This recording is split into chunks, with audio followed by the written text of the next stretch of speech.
ஜெபம் பண்ண கடவோம்.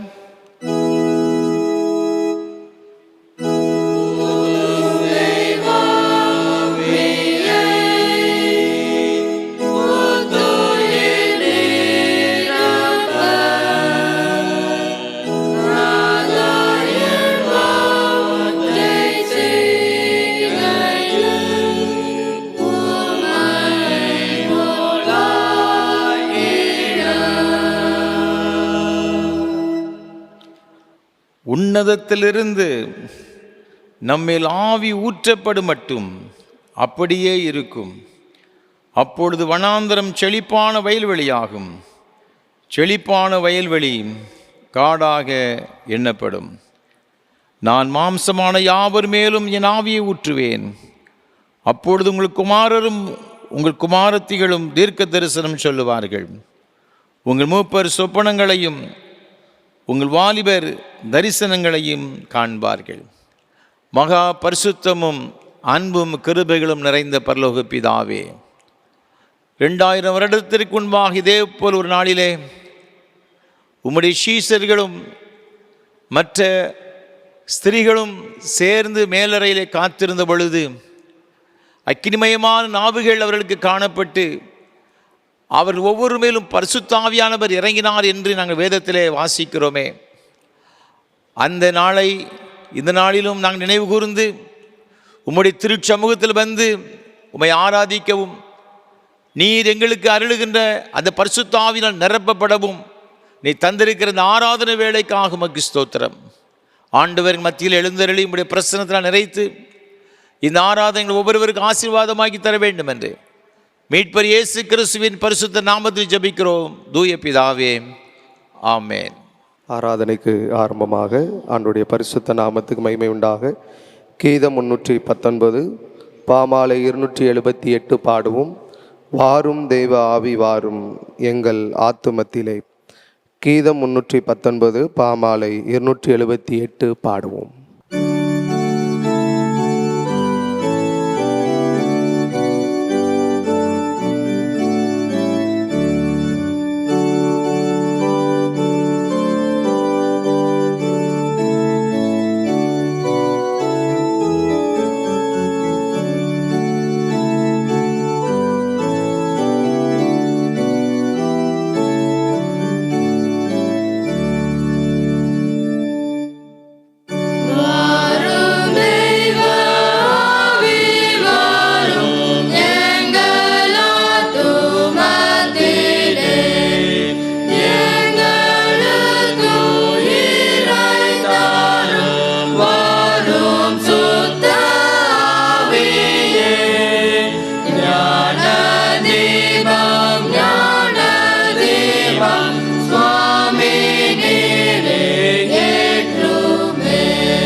ஜெபம் பண்ண கடவோம்.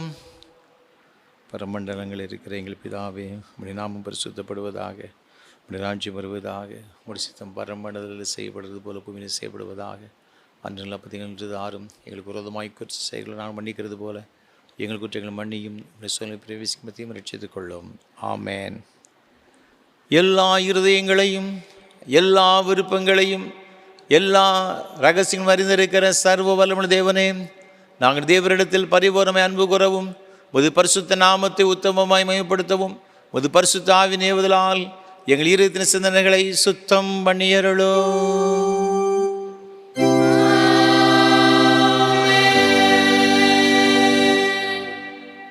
நமது இரட்சகராகிய கிறிஸ்து திருவிளம்பர சொல்லி வார்த்தைகளாவன, நம்முடைய தேவனாகிய கர்த்தர் ஒருவரே கர்த்தர்.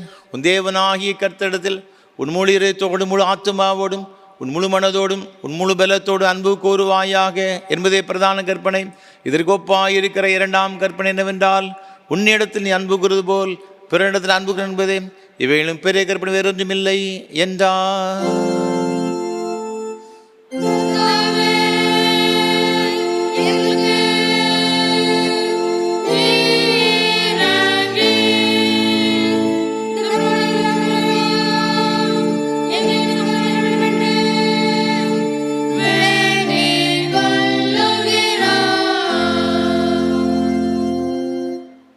ஜபம் பண்ண கடவோம். பெந்தேகோஸ்தே திருநாளுக்குரிய சுருகு ஜபம். புதுப்பிக்கும் ஆவியானவர், எங்கள் பரலோக பிதாவே, நாங்கள் பரிசுத்தமடையவும் பலமடையவும் ஒளியூட்டப்படவும் உமது பரிசுத்த ஆவியானவரை எங்களுக்கு தந்தருளிய தயவிற்காக உமக்கு நன்றி செலுத்துகிறோம். தேற்றரவாளனாகவும் ஆலோசனை கர்த்தாவாகவும் ஆறுதல் படுத்துகிறவராகவும் எங்களோடு வாசம் பண்ணி இயேசு கிறிஸ்துவின் மூலமாக வெளிப்படுத்தப்பட்ட உம்முடைய நீதிக்கு சாட்சி பகர எங்களை ஊக்கப்படுத்தியருள வேண்டுமென்று உம்மோடும் பரிசுத்த ஆவியானவரோடும் என்னைக்கும் ஜீவித்தரசாளுகிற ஆண்டவர் இயேசு கிறிஸ்துவின் மூலமாய் தாழ்மையோடு வேண்டிக் கொள்கிறோம்.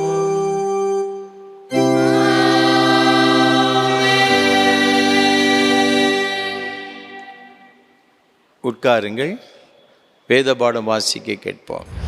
வாசிக்கும்படியாக கொடுக்கப்பட்டுள்ள நிருப வாக்கியம் அப்போஸ்தல நடபடிகள் 2ஆம் அதிகாரம் 1ஆம் வசனம் முதல் 6ஆம் வசனம் வரை. அப்போஸ்தலர் 2ஆம் அதிகாரம் 1வது வசனம் முதல்.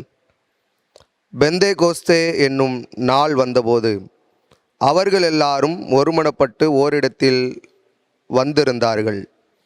அப்பொழுது பலத்த காற்று அடிக்கிற முழக்கம் போல வானத்திலிருந்து சடிதியாய் ஒரு முழக்கம் உண்டாகி அவர்கள் உட்கார்ந்திருந்த வீடு முழுவதையும் நிரப்பிற்று. அல்லாமலும் அக்கினிமயமான நாவுகள் போல பிரிந்திருக்கும் நாவுகள் அவர்களுக்கு காணப்பட்டு அவர்கள் ஒவ்வொருவர் மேலும் வந்து அமர்ந்தது. அவர்கள் எல்லாரும் பரிசுத்த ஆவியினாலே நிரப்பப்பட்டு ஆவியானவர் தங்களுக்கு தந்தருளின வரத்தின்படியே வெவ்வேறு பாஷைகளிலே பேசத் தொடங்கினார்கள்.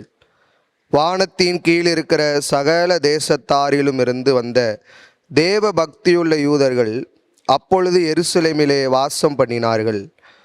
அந்த சத்தம் உண்டான போது திரளான ஜனங்கள் கூடி வந்து தங்கள் தங்கள் பாஷையிலே அவர்கள் பேசுகிறதை அவர்கள் கேட்டபடியினாலே கலக்கமடைந்தார்கள் என்பது நிருப வாக்கியம் வாசித்து முடிந்தது. பரிசுத்த சுவிசேஷ வாக்கியத்திற்காக நாம் எழுந்து நிற்போம்.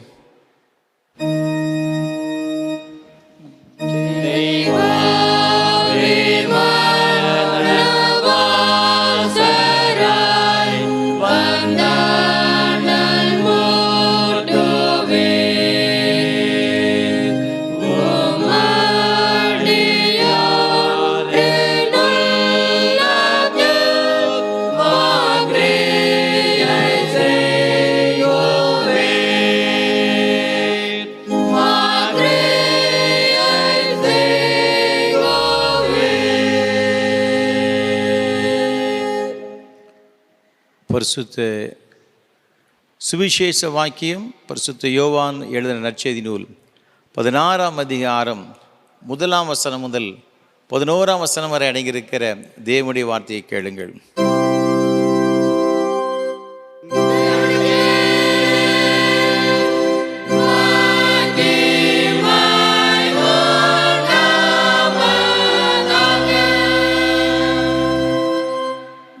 பரிசுத்த யோவான் எழுதின நற்செய்தி நூல் 16ஆம் அதிகாரம் 1ஆம் வசனம் முதல் அடங்கியிருக்கிற தேவனுடைய வார்த்தையை கேளுங்கள். நீங்கள் இடரலடையாதபடிக்கு இவைகளை உங்களுக்கு சொன்னேன். அவர்கள் உங்களை ஜெப ஆலயங்களுக்கு புறம்பாக்குவார்கள். மேலும் உங்களை கொலை செய்கிறவன் தான் தேவனுக்கு தொண்டு செய்கிறவன் என்று நினைக்கும் காலம் வரும். அவர்கள் பிதாவையும் என்னையும் அறியாதபடியினால் இவைகளை உங்களுக்கு செய்வார்கள். அந்த காலம் வரும்போது நான் இவைகளை உங்களுக்கு சொன்னேன் என்று நீங்கள் நினைக்கும்படி இவைகளை உங்களுக்கு சொல்லியிருக்கிறேன். நான் உங்களுடனே கூட இருந்தபடியினால் ஆரம்பத்திலே இவைகளை உங்களுக்கு சொல்லவில்லை. இப்பொழுது நான் என்னை அனுப்பினவரிடத்திற்கு போகிறேன். எங்கே போகிறீர் என்று உங்களில் ஒருவனும் என்னை கேட்கவில்லை. ஆனாலும் நான் இவைகளை உங்களுக்கு சொன்னதினால் உங்கள் இருதயம் துக்கத்தால் நிறைந்திருக்கிறது. நான் உங்களுக்கு உண்மையை சொல்லுகிறேன். நான் போகிறது உங்களுக்கு பிரயோஜனமாயிருக்கும். நான் போகாதிருந்தால் தேற்றரவாளன் உங்களிடத்தில் வரார்.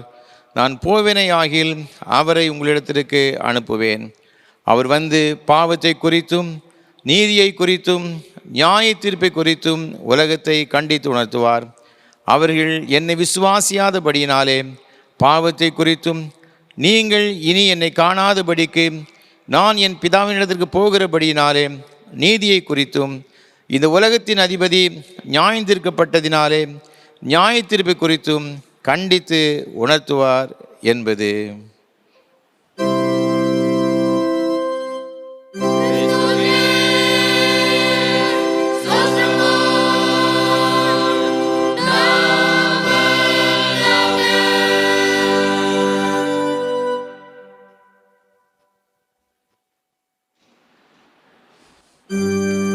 வானத்தையும் பூமியையும் காணப்படும் காணப்படாததோ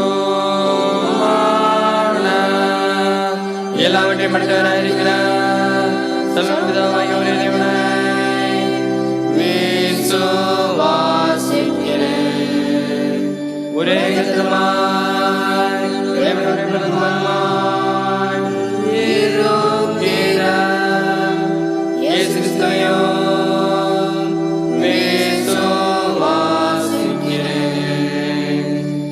அவர் சகலமும் உண்டாவதற்கு தமது பிதாவினாலே ஜெனிப்பிக்கப்பட்டவர்.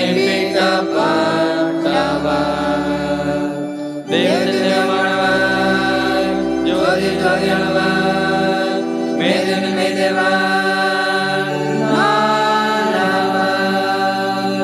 உண்டாக்கப்படாமல் ஜெனிப்பிக்கப்பட்டவர். பிதாவுடைய மேதேவன், சகலத்தையும் உண்டாக்கினவர், மனிதனமாய் வாழவும் நம்மிடத்தில் உண்டாகவும் பரமனுக்கு பிரஸ்தாவின்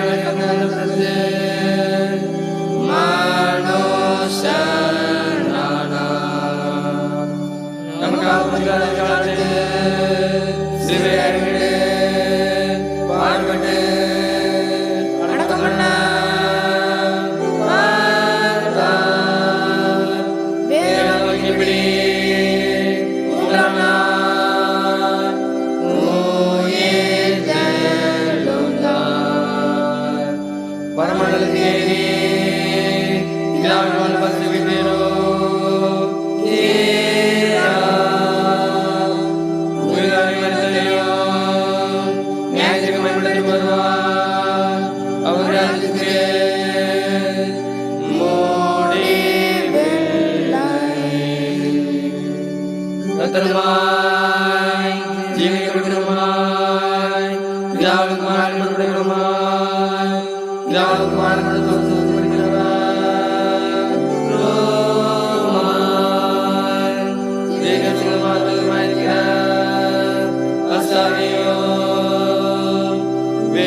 ஆண்டவருடைய வார்த்தையை கேட்பதற்கு ஆயத்தமாக கீதம் 548 பாமாலை 367 பாடுவோம். ஆண்டவா பிரசன்னமாகி ஜீவன் ஊதி உயிர்ப்பியும். கீதம் 548 பாமாலை 367 பாடுவோம்.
கர்த்தரும் உலக இரட்சகருமான இயேசு கிறிஸ்துவின் ஈடு இணைச்ச நாமத்தினாலே திருநெல்வேலி திருமண்டலம் கல்லடைக்குறிச்சி சிஎஸ்ஐ கிறிஸ்து ஆலயத்தின் சார்பாக இந்த ஆராதனை வேளையிலே பங்கெடுக்கும்படி வந்திருக்கிற உங்கள் அனைவரையும் அன்போடு கூட வாழ்த்துகிறேன். ஆண்டோடைய கிருபையும் ஆசீர்வாதம் உங்களோடு கூட இன்றும் என்றும் சதா காலங்களில் நிலைத்திருப்பதாக. ஒவ்வொரு வாரம் உங்களோடு கூட சேர்ந்து கர்த்தரை ஆராதிப்பதில் மிகுந்த மகிழ்ச்சி அடைகிறேன். கர்த்தரை துதிக்கிறேன், ஸ்தோத்திரிக்கிறேன். விசேஷமாக இந்த நல்ல வாய்ப்புகளை நமக்கு ஒவ்வொரு வாரமும் தந்து வருகிற நம்முடைய அன்பிற்கும் மரியாதைக்கும் உரிய அருமையான ஐயா சாது சுந்தர் செல்வராஜ் அவர்களுக்காக உள்ளத்தின் ஆழத்திலிருந்து ஆண்டு துதிக்கிறேன், ஸ்தோத்திரிக்கிறேன். நம்ம எல்லாரும் ஆண்டவருடைய ஆசீர்வாதங்களை பெற்றுக்கொள்ள வேண்டும் என்ற ஒரு பெரிய தரிசனத்தோடு கூட சாதை அவர்கள் இந்த ஆராதனை வேளையை நமக்கு ஏற்படுத்தி கொடுத்திருக்கிறார்கள். கர்த்தர் தாமே சாதை அவர்களையும் அவர் செய்து கொண்டு வருகிற ஏஞ்சல் தொலைக்காட்சி ஊழியங்கள் மற்றும் இயேசு ஊழியங்களின் அபரிவிதமாய் ஆசீர்வதிப்பாராக. நம்முடைய தனி ஜெபங்களிலே, குடும்ப ஜெபங்களிலே சாதை அவர்களுக்காக அப்படி ஊழியங்களுக்காக ஜெபிப்போம். ஆண்டவருடைய ஆசீர்வாதங்களை நாம் பெற்றுக்கொள்வோம். இதே ஆராதனை வேளை சிஎஸ்ஐ திருநெல்வேலி டயசிஸ் என்ற யூடியூப் சேனலிலும் நாங்கள் ஒளிபரப்பு செய்கிறோம். மற்றவர்களுக்கு அறிமுகப்படுத்துங்கள். ஆண்டவருடைய ஆசீர்வாதங்களை பெற்றுக்கொள்ள நீங்கள் உதவி செய்ய அன்போடு நான் கேட்டுக்கொள்கிறேன். அது மாத்திரமல்ல, இந்த ஆராதனை வேளையை மிகுந்த ஜெபத்தோடும் அதிக பிரயாசத்தோடும் ஒவ்வொரு வாரமும் நாங்கள் உங்களுக்கு வழங்கி கொண்டு வருகிறோம். ஒரு ஜெபங்கள் அதிகமாக எங்களுக்கு தேவை. எனக்காக, என்னோடு கூட இந்த ஊழியத்தில் பங்கெடுத்து கொண்டு வருகிற ஒவ்வொரு கர்த்தருடைய பிள்ளைகளுக்காகவும் நீங்கள் விசேஷமாக ஜெபிக்கும்படியாக அன்போடு நான் கேட்டுக்கொள்கிறேன். இந்த ஆராதனை வேளையை ஒளிப்பதிவு செய்வதற்கு ஏராளமான தேவைகள் உண்டு. கர்த்தர் உங்கள் உள்ள தேவைன்னு சொன்னால் நீங்கள் தாராளமாக மனமு வந்து தாங்க முன் வரலாம். நிச்சயமாக அதனுடைய பலனை இம்மையிலும் மறுமையிலும் ஆயிரமாக பெற்றுக்கொள்வீர்கள் என்பதில் எந்த விதமான சந்தேகம் கிடையாது. இந்த நாளிலும் கூட இந்த ஆராதனை வேளையை தாங்க முன் வந்திருக்கின்ற கேரள மாநிலத்தில் உள்ள பாரசாலை பகுதியிலிருந்து அருமையான சகோதரர் பால்மணி அவருடைய குடும்பத்தில் நமக்கு உதவி செய்திருக்கிறாங்க. கர்த்தர் தாமே அன்புக்குரிய சகோதரர் திரு பால்மணி அவர்களையும் தேவன் அவர்களுக்கு கொடுத்த அருமையான அவருடைய துணைவியார் திருமதி ஷீலா பால்மணி அம்மா அவர்களுக்காகவும் ஆண்டு துதிக்கிறேன், ஸ்தோத்தரிக்கிறேன். நம்முடைய ஊழியங்களை அதிகமாக நேசிக்கிறவர்கள், நமக்கு ஜெபிக்கிற ஒரு நல்ல ஒரு குடும்பம். அதற்காக கர்த்தரை நான் அதிகமாக துதிக்கிறேன், ஸ்தோத்தரிக்கிறேன். விசேஷமாக தேவன் அவர்கள் கொடுத்த அருமையான 3 பிள்ளைகளுக்காக நியூசிலாந்து தேசத்தில் இருக்கின்ற மூத்த மகள் ஷெர்மினி பிரியா அவர்களுக்காக, அவருடைய அன்புக்குரிய கணவர் ஆல்ட்ரின் லாரன்ஸ் அவர்களுக்காக ஆண்டு துதிக்கிறேன், ஸ்தோத்தரிக்கிறேன். தேவன் கொடுத்த அருமையான பிள்ளைகள் அமிஷர் ஆன், இந்த அருமையான பிள்ளைகளையும் ஆண்டவர் அபரிவிதமாய் ஆசீர்வதிப்பாராக. அதே போல் அவருடைய 2வது மகள் சாஜினி பிரியா அவர்களுக்காக, தேவலால் அவர்களுக்காக ஆண்டு துதிக்கிறேன். தேவன் கொடுத்த அருமையான பிள்ளைகள் எல்ஷாஸ் லால், எல்ஷாபா லால், இந்த அருமையான பிள்ளைகளையும் ஆண்டவர் தாமே அபரிவிதமாக ஆசீர்வதிப்பாராக. அதே போல் தேவன் கொடுத்த அருமையான 3வது மகள் ஷாலினி பிரியா அவர்களுக்காக ஆண்டவர் துதிக்கிறேன். அதே போல் அன்சனுக்காக ஆண்டவர் ஸ்தோத்திரிக்கிறேன். தேவன் கொடுத்த அருமையான பிள்ளைகள் அலோனா, அலோஃபர், இந்த அருமையான பிள்ளைகளையும் ஆண்டவர் தாமே அதிகமாய் ஆசீர்வதிப்பாராக.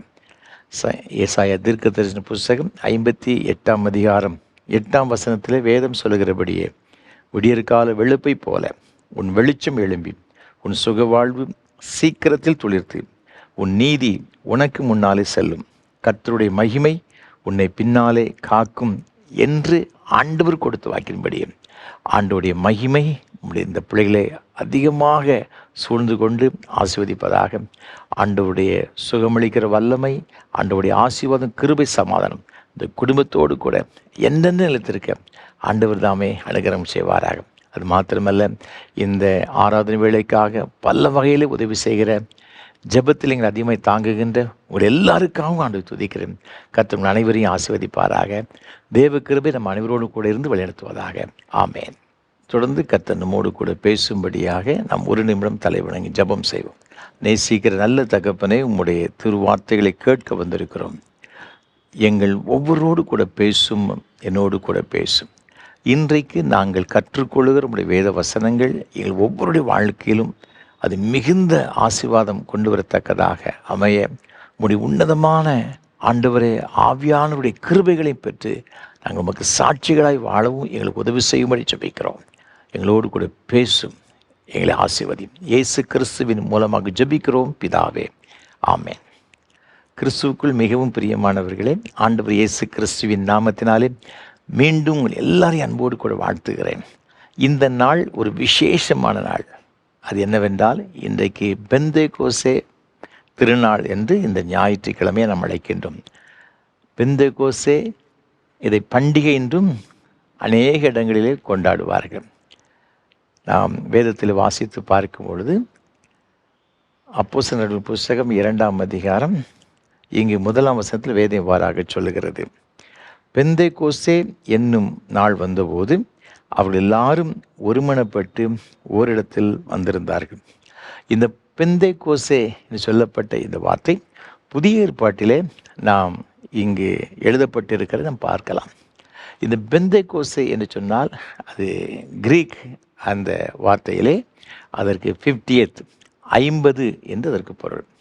அதாவது பஸ்கா பண்டிகையிலிருந்து 50 நாள், கிட்டத்தட்ட 7 வாரங்கள், 7 வாரங்கள் முடிந்த பிறகு தொடர்ந்து வருகிற நாளை 50வது நாள் பண்டிகை என்று சொல்லுவாங்க. அதைத்தான் பெந்தேகோஸ்தே பண்டிகை. பழைய ஏற்பாட்டில் இதுக்கு வாரங்களின் பண்டிகை என்று சொல்லுவார்கள். லேவியராம் புஸ்தகம் 23ஆம் அதிகாரம் 16ஆம் வசனத்தில் இதை குறித்து சொல்லப்பட்டிருக்கிறது. ஒவ்வொரு வாரமாக எண்ணி 49 நாட்கள் முடிந்து 7 வாரம், 50வது நாளில் ஆண்டவருடைய சமூகத்தில் எல்லாரும் கூடி வந்து பண்டிகை கொண்டாட வேண்டும் என்று வேதத்தில் சொல்லப்பட்டிருக்கிறது. லேவியராம் 23ஆம் அதிகாரம் 17 முதல் 19 வரை உள்ள வசனங்களில், யாத்திரை 34, 21, 22, உபாகமம் 16ஆம் அதிகாரம் 9 முதல் 14 வரை உள்ள வசனங்களில் இந்த பண்டிகை குறித்து சொல்லப்பட்டிருக்கிறது. பழைய ஏற்பாட்டில் இது பெந்தேகோஸ்தே பண்டிகைன்னு சொல்ல மாட்டாங்க, வாரங்களின் பண்டிகை. புதிய ஏற்பாட்டில் இந்த பண்டிகை அவர்கள் பெந்தேகோஸ்தே பண்டிகைன்னு சொல்லுவாங்க. ஏனென்றால் இந்த புளிப்பில்லாத அப்பப்பண்ணி சொல்லப்பட்ட இந்த பஸ்கா பண்டிகையிலேருந்து தொடர்ந்து 7 வாரங்கள் எண்ணுவார்கள். இந்த காலங்கள் என்ன செய்வாங்கன்னு பார்த்தீங்கன்னா, இஸ்ரேல் மக்களில் அவங்க எல்லோரும் இந்த அறுவடைக்காக ஆயத்தம் பண்ணப்படுவார்கள். இந்த அறுவடையெல்லாம் முடித்த பிறகு இந்த 50வது நாளில் தேவன் அவர் கொடுத்த அந்த வயல்களின் பலனை கொண்டு வந்து ஆண்டவருடைய சமூகத்தில் காணிக்கையை படைத்து மிக சிறப்பாய் கொண்டாடுவார்கள். அதைத்தான் வாரங்களின் பண்டிகை அப்படின்னு சொல்கிறதாக வேதத்திலே பார்க்கின்றோம். வருஷத்தில் 3 முறை இஸ்ரேல் மக்கள் எல்லாரும், அந்த யூத ஆண் மக்கள் எல்லாரும் கர்த்தரை தொழுது கொள்ளும்படியாக எருசலேமுக்கு கண்டிப்பாக வர வேண்டும். இது மோசே மூலமாக ஆண்டவர் சொன்ன வார்த்தை. அதனால் இவங்க எல்லாரும், இந்த யூத ஆண்கள் எல்லாரும் இந்த பண்டிகையை கொண்டாடுவதற்காக எருசலேமுக்கு அவர்கள் இந்த பண்டிகைக்காக வருவார்கள். நீங்கள் வேதத்தில் வாசித்து பார்த்தீங்கன்னா உபாகம புஸ்தகம் 16ஆம் அதிகாரம் 16ஆம் வசனத்தில், அதாவது புளிப்பில்லாத அப்ப பண்டிகை, வாரங்களின் பண்டிகை, அதற்கடுத்து கூடார பண்டிகை, இந்த 3 பண்டிகைக்கு எப்படி ஆகிலும் வந்து விடுவார்கள். அதனால தான் இந்த அப்போஸ்தலர் 2ஆம் அதிகாரத்தை வாசித்து பார்க்கும் பொழுது இந்த பெந்தெக்கோஸ்தே நாள் வந்தபோது என்று சொல்லப்பட்டிருக்கிறது. அன்றைக்கு ஆவியானவர் எல்லாரும் நிரப்பப்பட்டாங்க, எல்லாரும் பல பல பாஷைகளை பேசணும்னு சொல்லப்பட்டிருக்கிறது. நீங்கள் பார்த்தீங்கன்னா பல தேசங்களிலிருந்து அந்த பண்டிகையை கொண்டாட வந்தவங்கெல்லாம் ரொம்ப ஆச்சரியப்பட்டாங்க. அவங்கவுங்க தேசத்தில் இருக்கிற என்ன மொழி பேசுகிறார்களோ அதெல்லாம் இவங்க பேசுகிறத கண்டு ரொம்ப ஆச்சரியப்பட்டார்கள் சொல்லப்பட்டிருக்கு. ஏன்னா இந்த யூதர்கள் ஆண் மக்கள் எல்லாரும் இந்த பண்டிகையை கொண்டாட கண்டிப்பாக என்ன செய்யணும்னாக்கி எருசலேமுக்கு வர வேண்டும். பிற்காலத்தில் இந்த யூத ரபிமார்கள் இந்த வாரங்களின் பண்டிகையை, அதாவது இந்த 50வது நாள் பண்டிகை இஸ்ரேல் மக்கள் எகிப்திலிருந்து புறப்பட்ட பிறகு 50வது நாளில் மோசே நியாயப்பிரமாணத்தை இஸ்ரேல் மக்களுக்கு கொடுத்ததாக அவர்கள் அதோடு என்ன செய்தாங்கன்னு ரிலேட் பண்ணி அவங்க அதையும் எண்ணி இந்த நியாயப்பிரமாணத்தை கொடுத்த நாளாக சொல்லி அதையும் அவங்க சிறப்பாக அந்த நாளை எண்ணி பண்டிகையாக கொண்டாடுகிறார்கள் என்று சில வேத பண்டிதர்கள் என்ன செய்தாங்கன்னா சொல்கிறாங்க. ஆக இந்த விசேஷமான ஒரு நாளில் ஆண்டவர் உலகப்பிரகாரமாக கொடுத்த கையிலும் பிரயாசத்தில் முதல் பலன்கள் எடுத்து கர்த்தருக்கு காணிக்கை செலுத்துறது மாத்திரமல்ல, பரலோகத்து தேவன் தமது ஜனங்களை நித்தியமான வாழ்விற்கு வழிநடத்துவதற்காக அவர் இந்த உலகப்பிரகாரமான மன்னாவினால் மாத்திரமல்ல, ஆண்டவருடைய வார்த்தையினால் வர அந்த ஜீவ மன்னாவினாலும் அவர்கள் போஷிக்கப்படுகிறார்கள். ஆகவே அந்த நியாயப்பிரமாணம் கொடுக்கப்பட்ட அந்த நாளையும் இரண்டையும் இணைத்து அந்த நாளை சிறப்பாக கொண்டாடுகிறார்கள் என்பதாக யூத ரபிமார்கள் சொல்லுகிறார்கள். புதிய ஏற்பாட்டு காலத்தில் இந்த பரிசுத்த ஆவியானவர் ஊற்றப்பட்ட உடனே ஏராளமான ஆத்மாக்கள் என்ன செய்தாங்கன்னா ஆதாயம் செய்யப்படுகிறார்கள். அந்த முதல் நாளே நீங்கள் பார்த்தீங்கன்னா பேதுரு பிரசங்கம் பண்ணுறாரு, கிட்டத்தட்ட 3000 பேர் என்ன செய்தாங்கன்னா ரட்சிக்கப்படுகிறதாக வேதத்திலே நாம் பார்க்கிறோம். ஆக இந்த பெந்தெக்கோஸ்தே நாளில் ஒரு சிறப்பு என்ன அப்படின்னு பார்த்தீங்கன்னா ஆவியானவர் ஊற்றப்படுகிறார். பழைய ஏற்பாட்டு காலத்தில் பிதாவாகிய தேவன் தம்முடைய ஜனங்களுக்கு நியாயப்பிரமாணம் வேத வசனங்களை கொடுத்தார்.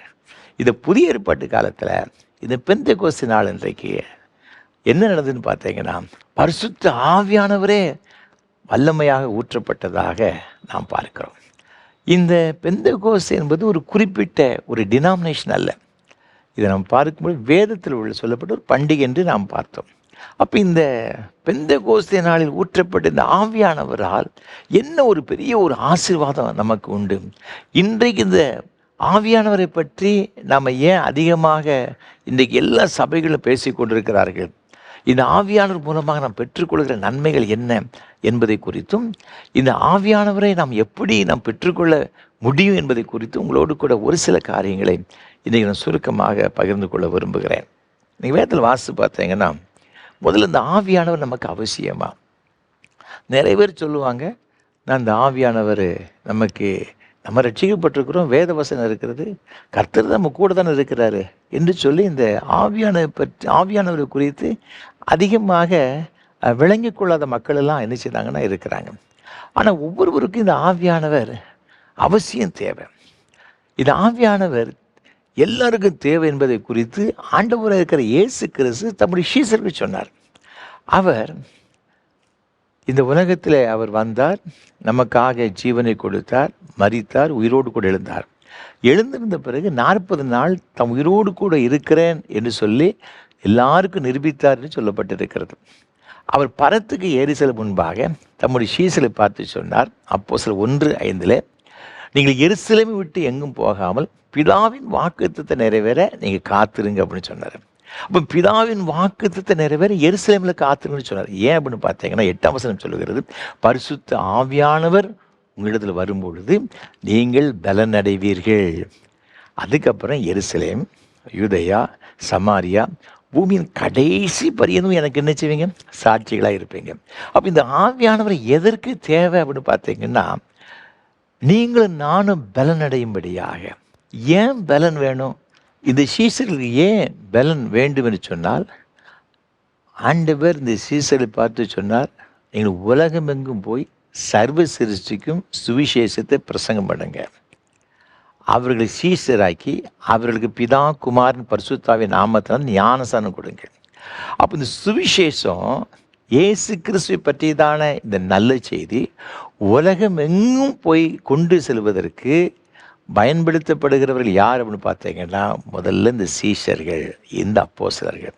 அப்போ இந்த அப்போஸ்தலர்களுக்கு முதல்ல என்ன வேணும்னு பார்த்தீங்கன்னா, அதை கொண்டு செல்லக்கூடிய அளவிற்கு பலன் அவர்களுக்கு வேணும். பார்த்துக்கிடுங்க, ஆவியிலும் வேணும், ஆத்துமாவிலும் வேண்டும், சரீரத்திலும் வேணும். பார்த்துக்கிடுங்க.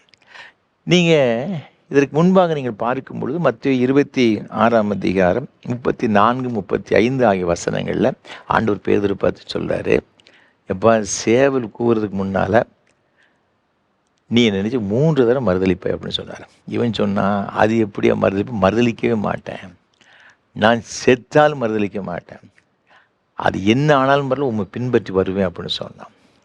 அதே அதிகாரத்தில் 69லேருந்து 75 வரை உள்ள வசனம் வாசித்து பார்க்கும் பொழுது ஒரு வேலைக்காரி சொல்கிறா, நீயும் அந்த மனிதனோடு கூட இருந்தான்னு சொன்ன உடனே அவன் சொல்கிறான், நான் அவனை அறியேன், சபிக்கவும் சத்தியம் பண்ணவும் தொடங்கினான்னு சொல்லப்பட்டிருக்கிறது.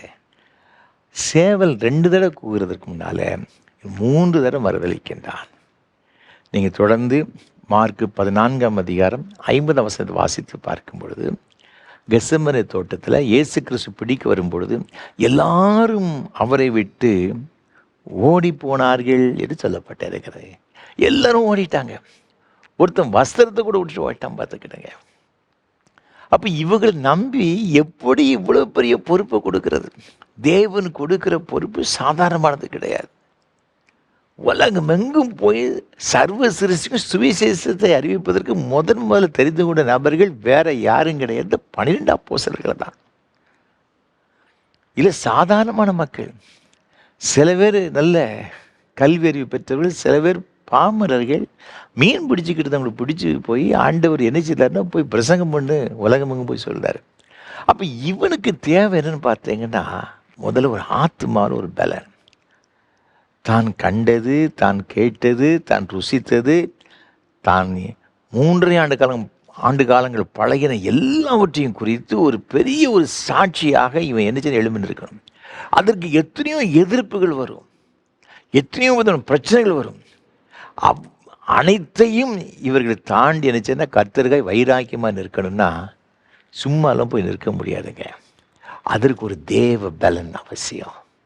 அதைத்தான் அவர் சொல்கிறாரு, நீ எங்கும் போயிடாதீங்கப்பா, பிதாவின் வாக்குத்தத்தை நிறைவேற எருசலேமில் காத்திருங்க. நீ காத்திருக்கும் பொழுது ஆவியானவர் உங்களுக்கு வருவார். இவெல்லாம் காத்திருக்கிறாங்க மேலறையில். 50வது நாள், அதுதான் பெந்தெகோஸ்தே நாள். பஸ்கா பண்டிகை முடிஞ்சு அந்த 7 வாரங்கள் முடிந்த பிறகு அந்த வாரங்களின் பண்டிகை கொண்டாடுற கடைசி அந்த 50வது நாளில் எல்லா மக்களும் பண்டிகை கொண்டாட வர்றாங்க. அந்த நேரத்தில் தான் ஆவியானவர் வல்லமையாய் ஊற்றப்படுகிறார். அவங்கள அடக்கிக் கொள்ள முடியவில்லை. அவர் எல்லாரும் பரிசுத்த ஆவியினால் நிரப்பப்படுகிறார்கள். அக்கினிமயமான நாவுகளை போல பிரிந்திருக்கிற நாவுகள் அவர்கள் பிரத்யட்சமாய் பார்க்கின்றாங்க. அவங்க மேலே அமருகிறது. வாழ்க்கையை மாற்றப்படுகிறது. வாழ்க்கை மாற அப்போ சொல்கிறாங்க, நீங்கள் பார்க்கிறது என்ன? அவன் சொல்கிறான் 2ஆம் அதிகாரம், அப்போ 2ஆம் அதிகாரம் 14ஆம் வசனத்தில் அவன் 11 கூட இருந்து அவன் தைரியமாக எழுந்து அவன் பேசுகிறான். 23, 32 ஆகிய வசனம் வாசித்து பார்க்கும் பொழுது, இந்த இயேசுவை நீங்கள் ஆணிகளால் அடித்து கொலை செய்தீர்கள், பிதாவாகிய தேவன் உயிரோடு கூட எழுப்பினதுக்கு நாங்கள் சாட்சிகளாக இருக்கிறோம். 50 நாட்களுக்கு முன்பாக இயேசு உயிரோடு கூட எழுந்த அன்னைக்கு இவங்க எல்லாம் பூட்டின அறை வீட்டுக்குள்ளே உட்கார்ந்து பயந்துக்கிட்டு இருந்தாங்க. நான் மீன் பிடிக்க போகிறேன்னு சொன்னவன் இந்த பேதுரு. ஆனால் இன்னைக்கு அவன் சொல்கிறான், அந்த யூத மார்க்க தலைவர்களுக்கு மத்தியிலே, பல தேசங்களும் வந்த யூத மக்களுக்கு மத்தியில் தைரியமாக சொல்கிறான், நீங்கள் இந்த இயேசுவை சிலுவையில் ஆணிகள் அடித்து கொலை செய்தீர்கள். பிதாவாகிய தேவன் 3ஆம் நாள் உயிரோடு கூட எழுப்பின இதற்கு நாங்கள் சாட்சிகள். எவ்வளோ தைரியமாக பிரசங்கம் பண்ணுறோம் பாருங்கள்.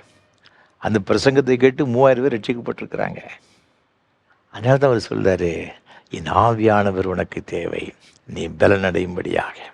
அது மாத்திரமல்ல, நீங்கள் யோவான் 16ஆம் அதிகாரம் 8ஆம் வசனத்தை வாசித்து பார்க்கும்பொழுது வசனம் மிக அழகாக சொல்லும், பாவத்தை குறித்தும் நீதியை குறித்தும் நியாய தீர்ப்பை குறித்தும் இந்த ஆவியான நினைச்சு வர கண்டித்து உணர்த்துவார்.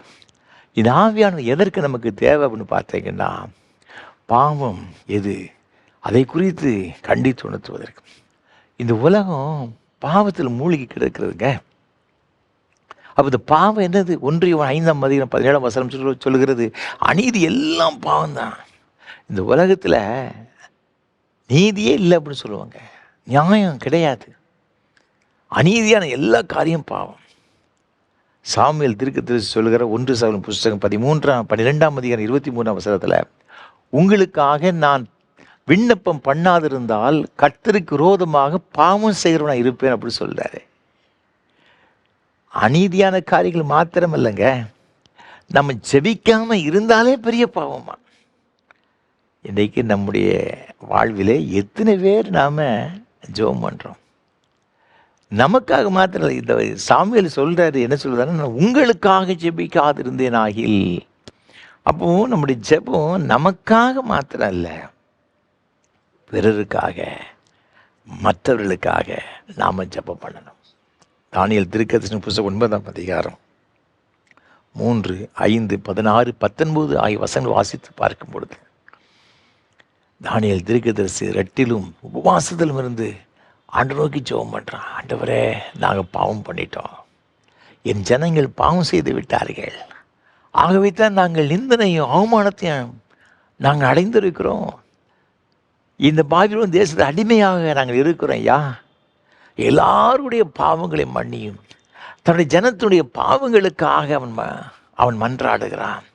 ஆண்டவரே கேளும், ஆண்டவரே நீர் கவனியும், நீர்களை மன்னியும் என்று சொல்லி தேவ சமூகத்தில் மன்றாடுகிறதாக வேதத்தில் பார்க்கிறான். கிறிஸ்துவுக்கு மிக அன்பானவர்களே, இது ஆவியானவர் நமக்கு அவசியம். ஏன் தெரியுமா? பாவத்தில் வாழ்ந்து கொண்டிருக்கிற ஜனங்களுக்காக நாம் அவருடைய பாவங்களை குறித்து கண்டித்து உணர்த்தி அவர்களுக்காக திறப்பில் நாம் ஜெபிக்கணும். இந்த ஆவியானவர் பாவத்தை குறித்தும் நீதியை குறித்தும் மத்தேயு 14ஆம் அதிகாரம் 3, 4 ஆகிய வசனங்களில் ஏரோதை பற்றி நாம் பார்க்கிறோம். அவன் தன்னுடைய சகோதரனாகிய பிலிப்பினுடைய மனைவியை அவன் வஞ்சித்து வைத்து கொண்டான். யோவான் ஸ்நானகன் அவன் செய்த தவறுன்னு சொல்லி வைராக்கியமாக அவன் செய்த தவறுகளை சுட்டி காண்பிக்கின்றான். நீ செய்கிற ஒரு அநீதியான ஒரு காரியம் என்று சொல்லி அவன் சொல்லுகிறான். அதற்காக என்ன செய்ய அவன் முடிவை பார்க்கும் பொழுது இந்த சொன்ன யோவான் ஸ்நானனுடைய தலையை என்ன செய்யட்டுனா அவனை விட்டு எடுத்து விட்டார்கள், தலையை எடுத்து விட்டார்கள். அவன் நீதிக்காக இரத்த சாட்சி என்ன செய்தான்னா மரித்தான். ஒரு மனிதனுடைய தவறுகளை, அநீதியான காரியங்களை சுட்டி காண்பிக்கின்ற ஒரு பலன் யாருக்கு வரணும்? அந்த ஆவியானவர் இருக்கும் பொழுது அதை என்ன செய்ய முடியும் பார்த்துக்கிடுங்க. அது மாத்திரம் நியாய தீர்ப்பை குறித்தும் கண்டித்து உணர்த்துகின்ற ஒரு பெரிய ஒரு கிருபை ஆவியானவர் நமக்குள் வரும்பொழுது தான் அதெல்லாம் என்ன கிடைக்கும் பார்த்துக்கிடுங்க. நீங்கள் அப்போஸ்தலர் புஸ்தகத்தில் நீங்கள் 24ஆம் அதிகாரம் 25ஆம் வசனத்தை வாசித்து பார்க்கும்போது, செசரியா பட்டணத்தில் பவுல் அப்போஸ்தலன் கைதியாக இருக்கிறான், பேலிக்ஸ் தேசாதிபதியாக இருக்கிறான். அப்போ அவனை பேலிக்ஸ் வந்து பவுல் என்ன சொல்லலான்னு பார்த்தீங்கன்னா, இச்சை அடக்கத்தை பற்றி இனி வரும் நியாய தீர்ப்பை குறித்தும் பேசணுன்னு அவனையும் பயப்பட ஆரம்பிச்சிட்டான். அப்போ நியாய தீர்ப்பில் இவ்வளோ பயங்கரமாக இருக்கிறதா? அப்போ இந்த ஜனங்களுக்கு நியாய தீர்ப்புன்னு ஒன்று இருக்குதா தெரியாமலே இருக்கிறாங்க. கிறிஸ்தவர்கள் கூட இதை குறித்து அறியாமல் வாழ்ந்து கொண்டிருக்கிறாங்க. ஒருவேளை அறிஞ்சிருந்தா கூட அது மேலே அவங்க என்ன செய்யுதுன்னா அதுக்கு மேலே ரொம்ப நம்பிக்கை வைக்கிறது இல்லை. அதனால தான் துணிகரமாய் பல தவறுகளை செய்து கொண்டிருக்கிறாங்க. இந்த ஆவியான ஒரு மனிதனுடைய வாழ்க்கையில் வரும் பொழுது அவன் பலனடைகிறது மாத்திரமல்ல, பாவத்தை குறித்து, நீதியை குறித்து, நியாயத்தீர்ப்பு குறித்து என்ன செய்வான்னா கண்டித்து பேசுவான். அது மாத்திரமல்ல, ஆவியானவர் ஏன் நமக்கு அவசியம், ஆவியானவர் மூலமாக என்ன ஒரு நன்மையை பெற்றுக்கொள்கிறோம் அப்படின்னு பார்த்தீங்கன்னா, லூக்கா 4ஆம் அதிகாரம் 18ஆம் வசனம் வாசித்து பார்க்கும் பொழுது வேதம் மிக அழகாக சொல்லுகிறது. லூக்கா 4ஆம் அதிகாரத்தில் 18ஆம் வசனத்தில், கர்த்தருடைய ஆவியானவர் என் மேல் இருக்கிறார், தரித்திரருக்கு சுவிசேஷத்தை பிரசங்கிக்கும்படி என்னை அபிஷேகம் பண்ணினார், இருதயம் நறுங்குண்டவர்களை குணமாக்கவும், சிறைப்பட்டவர்களுக்கு விடுதலையையும், குருடருக்கு பார்வையும் பிரசித்தப்படுத்தவும், நொறுங்குண்டவர்களை விடுதலையாக்கவும் என்று எழுதப்பட்டிருக்கிறது. அது மாத்திரமல்ல, இந்த ஆவியானவர் மனிதனுடைய வாழ்க்கையில் வரும் பொழுது ஒரு பெரிய ஒரு விடுதலை, நொறுங்குண்டவர்களை அவர் இணைச்சதான காயம் கட்டுகிறதாக. அது மாத்திரமல்ல, தரித்திரருக்கு சுவிசேஷம் இணைச்சதுன்னா பிரசங்கிக்கப்படுகிறது. இந்த ஆவியான வரும்பொழுது ஜனங்களுடைய வாழ்க்கையில் ஒரு பெரிய ஒரு ஆசீர்வாதம், ஒரு பெரிய நன்மை, ஒரு பெரிய விடுதலை.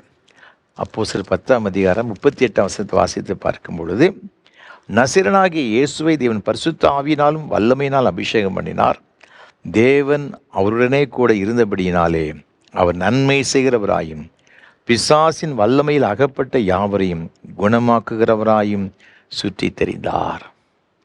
ஆண்டுடைய பிள்ளைகளை இங்கே வசனம் சொல்லப்பட்டிருக்கிறது. பிதாவாகிய தேவன் இயேசுவை, நசரனாகிய இயேசுவை பரிசுத்த ஆவியினால் வல்லமையில் நிறைத்தபடினால அவர் பிசாசின் பிடியாகப்பட்ட ஒவ்வொருவருக்கும் சுகத்தை கொடுத்தார். பிணியாளிகள் எல்லாருக்கும் ஆரோக்கியத்தை கொடுத்தார். நன்மை செய்கிறவராகவே சுற்றி திருந்தார் என்று எழுதப்பட்டிருக்கு. அப்போ இந்த ஆவியானுடைய அபிஷேகம் ஒரு மனிதனுக்குள் வரும் பொழுது, ஒருவருக்குள்ள கடந்து வரும் பொழுது ஒரு பெரிய நன்மைகளை மற்றவர்கள் பெற்றுக்கொள்கிறாங்க. இயேசு கிறிஸ்துவுடைய வாழ்க்கையை பார்க்கும் பொழுது, அவர் யோர்தான் நதியிலே அவர் ஞானஸ்நானம் பெறுகிறார், வானம் திறக்கப்படுகிறது, பரிசுத்த ஆவியானது புறாவை போல அவர் மீது இறங்கினார் சொல்லப்பட்டிருக்கிறது. அதற்கப்புறம் ஒரு ஊழியத்தை பாருங்க, அவர் உபவாசம் பண்ணி ஊழியத்தை ஆரம்பிக்கிறாரு. அவர் சென்ற இடமெங்கும் அற்புதங்கள், அதிசயங்கள் நடக்கிறது.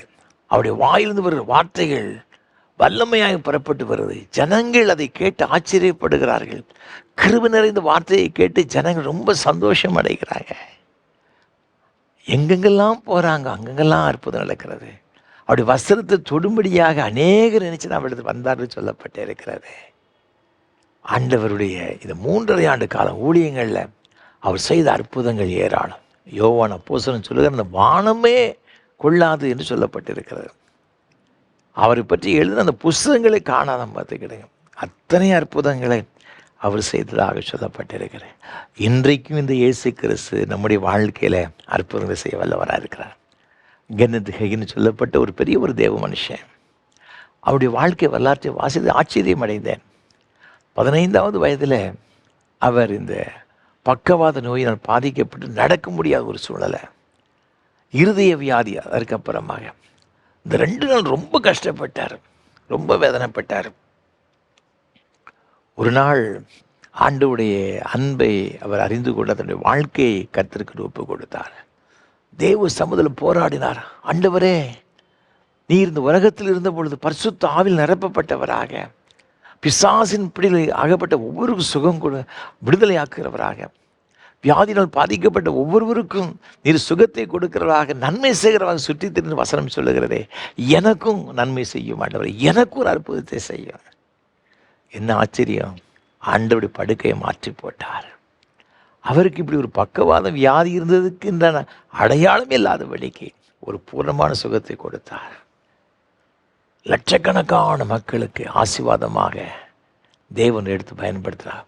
ஒரு வல்லமையான ஒரு ஊழியக்காரர் எடுத்து பயன்படுத்தினார். இந்த ஆவியானவர் நமக்குள் வரும்பொழுது அநேக மக்களுக்கு ஆசீர்வாதமாக பயன்படுத்துவார். நம்மை பலப்படுத்துகிறவர், பாவத்தை குறித்து, நீதியை குறித்து, நியாயத்தீர்ப்பை குறித்து கண்டித்து உணர்த்துகிறவர். அது மாத்திரமல்ல, அநேகருக்கு நன்மைகளை கொண்டு வரும்படியாக நம்மை ஆசீர்வதிக்கிறவர் இந்த பரிசுத்த ஆவியானவர். அப்படி என்றால் இந்த பரிசுத்த ஆவியானவர் நாம் எப்படி பெற்றுக்கொள்ள முடியும்? வேதத்தில் வாசித்து பார்க்கும் பொழுது அப்போஸ்தலர் 2ஆம் அதிகாரம் 1ஆம் வசனம் சொல்லுகிறது.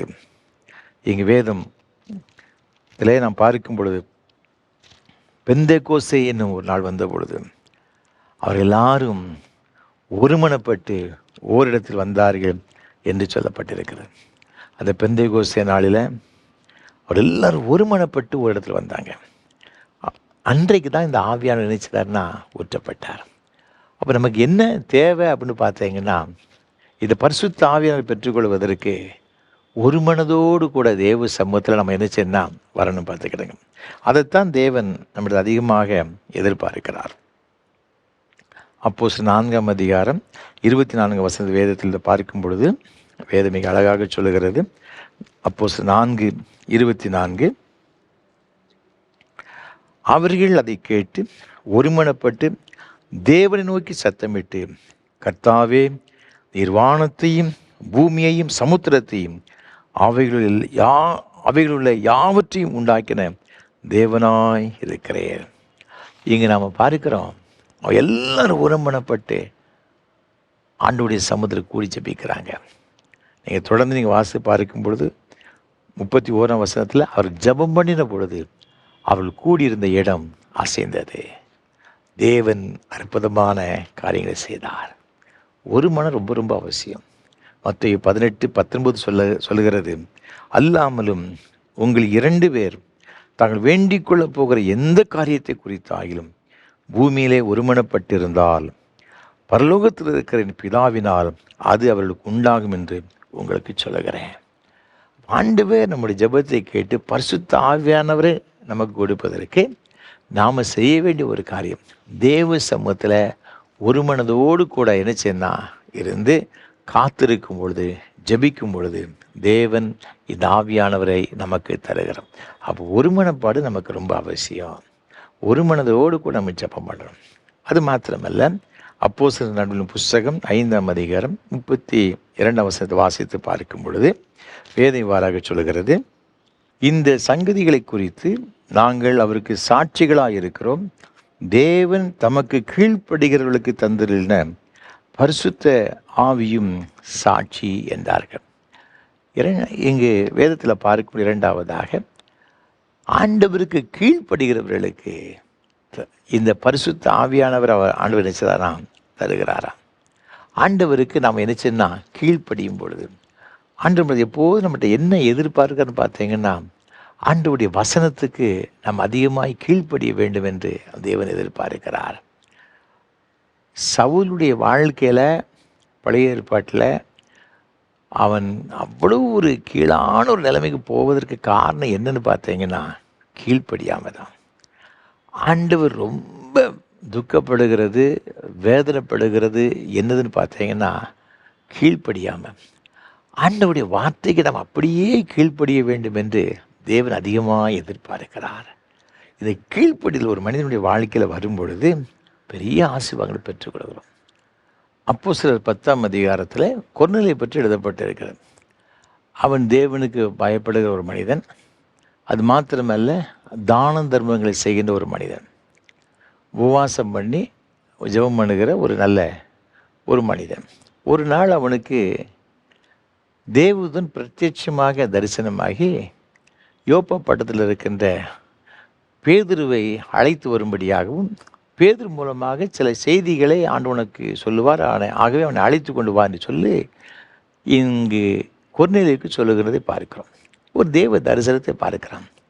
நீங்கள் வேதத்தில் வாசித்து பார்க்கும் பொழுது 9ஆம் வசனத்தில் அவன் தரிசனம் பார்த்த உடனே அதற்குண்டான ஏற்பாடுகள்லாம் செய்து உடனே அடுத்த நாள் என்ன செய்தான்னா இந்த பேதுருவை அழைத்து கொண்டு வரும்படியாக இங்கு கொர்நேலியு தன்னுடைய சேவர்களை அனுப்புகின்றதாக நாம் வேதத்தில் பார்க்கிறோம். அதே போல் இவங்க போகிறாங்க, யோப்பா பட்டணத்தில் உள்ள பேதுருவை அழைத்து கொண்டு வர்றாங்க. வந்த உடனே அவன் எல்லோரும் காத்திருக்கிறாங்க. அப்போ அதை கருத்து பிரசங்கம் பண்ணுறான். பேதுரு பிரசங்கம் பண்ணி முடித்த உடனே, பிரசங்கம் பண்ணி கொண்டிருக்கும் பொழுதே பரிசுத்த ஆவியினால் அந்த கொர்நேலியு வீட்டில் வந்த ஒவ்வொரு மீதும் ஒவ்வொருவரும் நிரப்பப்படுகிறதாக வேதத்தில் நாம் பார்க்கிறோம். அப்போ கீழ்ப்படியும் பொழுது இங்கே ஆண்டவர் தம்முடைய ஆவியை என்ன செய்தார்னா அப்படிப்பட்ட பிள்ளைகளுக்கு கொடுக்கிறதாக வேதத்தில் பார்க்கிறோம். அன்பான ஆண்டுடைய பிள்ளைகளே, நாம் ஒருமனப்பட்டு ஜெபிக்கணும். அது மாத்திரமல்ல, தேவனுடைய வார்த்தைகளுக்கு நம்ம அப்படியே கீழ்ப்படிய வேண்டும் என்று தேவன் எதிர்பார்க்கிறார். அப்படிப்பட்டவர்களுக்கு தான் தேவன் இந்த ஆசீர்வாதங்களை கொடுக்கிறார். மூன்றாவதாக நம்ம பார்க்கும் பொழுது 2 ராஜாக்கள் புஸ்தகத்தில் 2ஆம் அதிகாரம் 9ஆம் வசனத்தை வாசித்து பார்க்கும் பொழுது வேதம் மிக அழகாக சொல்லுகிறது. 2 ராஜாக்கள் 2ஆம் அதிகாரம் 9ஆம் வசனம். அவர்கள் அக்கறைப்பட்ட பின்பு எலியா எலிசாவை நோக்கி, நான் உன்னை விட்டு எடுத்து கொள்ளப்படும் முன்னே நான் உனக்கு செய்ய வேண்டியது என்ன கேள் என்றான். அதற்கு எலிசா, உம்மிடத்தில் உள்ள ஆவியின் வரம் எனக்கு இரட்டிப்பாய் கிடைக்கும்படி வேண்டுகிறேன் என்றான் என்பதாக வேதத்தில் சொல்லப்பட்டிருக்கிறது. இங்கு எலியா எலிசாவை பற்றி பார்க்கிறோம். இந்த எலிசா எடுத்துக்கொள்ளப்படுகின்ற அன்றைக்கு அவன் முதல் வசனத்தை வாசித்து பார்க்கும்போது கில்காலேருந்து புறப்பட்டு போகிறான். கில்காலேருந்து புறப்பட்டு போகும்பொழுது நீங்கள் 2ஆம் வசனத்தை வாசித்து பாருங்கள். எலியா எலிசாவை நோக்கி, நீ இங்கேயே இரு, கர்த்தர் நீ பெத்தேல் மட்டும் போகிறான்னு சொல்கிறான். நீ இங்கே இரு, நான் பெத்தேலுக்கு போகிறேன், கர்த்தர் நீ அங்கே கொண்டு போய் எனக்கு போக சொல்லணும்னு சொன்ன உடனே இந்த எலிசா என்ன சொல்கிறான், நானும் உங்கள் பிறத்தை வருவேன் அப்படி சொல்கிறான். பெத்தேலுக்கு போன உடனே எலியா சொல்கிறான், நீங்கள் இரு, கர்த்தனை எரியோவுக்கு போக சொல்கிறார் அப்படி சொல்கிறான். உடனே எலிசா சொல்கிறான், நீங்கள் எரியோவுக்கு போனாலும் உங்கள் பின்னே நாங்கள் வருவேன் அப்படின்னு சொல்கிறேன். இங்கே தீர்க்கதரிசன புத்திரர்லாம் இருக்கிறாங்க. அவங்களாம் சொல்கிறாங்க, இன்றைக்கி உன்னுடைய எஜமானை கர்த்தர் எடுத்துக்கொள்வார்னு உனக்கு தெரியுமா, நீங்கள் சும்மா இருங்க, நான் பார்த்துக்கிறேன் அப்படின்னு சொல்கிறான். இப்போது கில்கால்லேருந்து பெத்தேல் போகிறாங்க, பெத்தேல்லேருந்து எரியோவுக்கு போகிறாங்க. எரியோன்னு போனவுடனே இப்போ திருப்பி சொல்கிறான் எலியான்னு, நீ இங்கே இரு, ஆண்டவர் என்னை யோர்தான் மட்டும் போக சொல்கிறாருன்னு சொன்ன உடனே நான் அங்கேயும் வருவேன் அப்படிங்கிறான். அப்போ இந்த எலியா எங்கெல்லாம் போகிறானோ பின்னாலே போகிறான். அப்போ கடைசி எலியா கேட்குறான், நீ இப்படி பின்னாலே வந்துக்கிட்டு இருக்கியப்போ உனக்கு என்ன வேணும்? அவன் சொல்கிறான், உம்மிடத்தில் உள்ள ஆவி என் வரம் எனக்கு 2 மடங்கு வேணும். அவன் உள்ளத்தில் உள்ள ஒரு ஆசைங்க, வாஞ்சேன். அவர் சொல்கிறாரு, நான் எடுத்துக்கொள்ளப்படும் போது நீ என்னை பார்த்தா உனக்கு என்ன கிடையாது, 2 மடங்கு அந்த ஆவியின் வரம் கிடைக்கும். அந்த 10ஆம் வசனத்தை பாருங்கள். அரிதான காரியத்தை கேட்டாய், உன்னை விட்டு நான் எடுத்துக்கொள்ளப்படுகையில் என்னை நீ கண்டால் உனக்கு கிடைக்கும், இல்லாவிட்டால் கிடையாது. இப்போ பாருங்கள், எப்போ எலியாவை கர்த்தர் எடுத்துக்கொள்வார்னு யாருக்கும் தெரியாது. ஆனால் கண்ணில் எண்ணெயை ஊற்றிக்கிட்டு இந்த எலியா எப்போ எடுத்துக்கொள்ளப்படுவான்னு சொல்லி பார்த்துக்கிட்டே இருக்கான். பார்த்துக்கிட்டங்க, இவர் தானே கிராஸ் பண்ணி போயிட்டாங்க. திடீரென்று வானத்திலிருந்து அக்கினிமயமான அந்த ரதங்கள் இறங்கி வருகிறது. இதில் அவர் அதில் ஏறி போகிறாரு. அவர் சொல்கிறான், என் தகப்பனே, இஸ்ரவேலுக்கு ரதமும் குதிரை வீரமாக இருந்தவரே என்று புலம்பினான் என்று சொல்லப்பட்டிருக்கிறது. அப்படின்னு ஒரு வசனம் விழுகிறது. அந்த வசனத்தை எடுத்து வைத்து கொண்டான். பரத்துக்கு அந்த ரதத்தின் மீது, அக்கினி ரதத்தின் மீது செல்லும் பொழுது எலியாவை பார்க்கின்றான். அவனுக்குள்ள ஒரு ஆசைங்க, இந்த ஆண்டவருடைய எலியாவுடைய வரத்தை, அந்த ஆவியின் வரத்தை 2 மடங்கு பெற்றுக்கொள்ள வேண்டும். நமக்கு அந்த வரம் வேணும், அந்த ஆசை வேணுங்க. பரிசுத்த ஆவியானவரை சும்மா விலை கொடுத்துலாம் வாங்கிட முடியாது. இதை ஆண்டவர் நமக்கு தருகிற ஒரு பெரிய ஒரு ஈவு. அதை பெற்றுக்கொள்கிறதுக்கு நமக்கு ஆசை வேணுங்க, வாஞ்சை வேணும். அந்த வாஞ்சை ஆசை இருந்து நாம் ரொம்ப கஷ்டப்பட்டு பெற்றுக்கொண்டால் மாத்திரம்தான் அதனுடைய வேல்யூ என்ன நமக்கு தெரியும். சும்மா கிடைச்சிட்டுனா அதுக்கு வேல்யூவே இல்லாமல் போயிடும். பார்த்துக்கிடுங்க, அதை நம்ம ரொம்ப ஆசையோடு கூட நம்ம வாங்கினா தான் நம்ம பத்திரமா என்ன செய்து கொள்ள முடியும்னா பார்த்துக்கொள்ள முடியும். அந்த மாதிரி ஆண்டவருடைய பிள்ளைகளே, இது ஆவியானவர் நமக்கு தேவைங்க. நம்ம தனித்து ஒன்றும் செய்ய முடியாது. இது ஆவியாக நம்ம கூட இருந்தாருன்னா அதே போல் ஒரு ஸ்ட்ரென்த்து ஒன்றும் கிடையாது. உலகத்தையே கலக்கலாங்க. அதனால தான் பவுலை பார்த்து சொல்கிறாங்க, இது உலகத்தை கலக்குகள் இங்கேயும் வந்து விட்டாங்க. அவன் சாதாரணமான ஒரு மனுஷனாக இருந்திருப்பான்னா கிறிஸ்தவர்களை துன்பப்படுத்தி சிறையில் அடைச்சி கொலை பண்ணிக்கிட்டு தான் இருந்திருப்பான். அவன் பேர் வெளியில் அதிகமாக தெரியாது. அவன் கொலைகாரம்னு சொல்லிட்டு போயிடுவாங்க.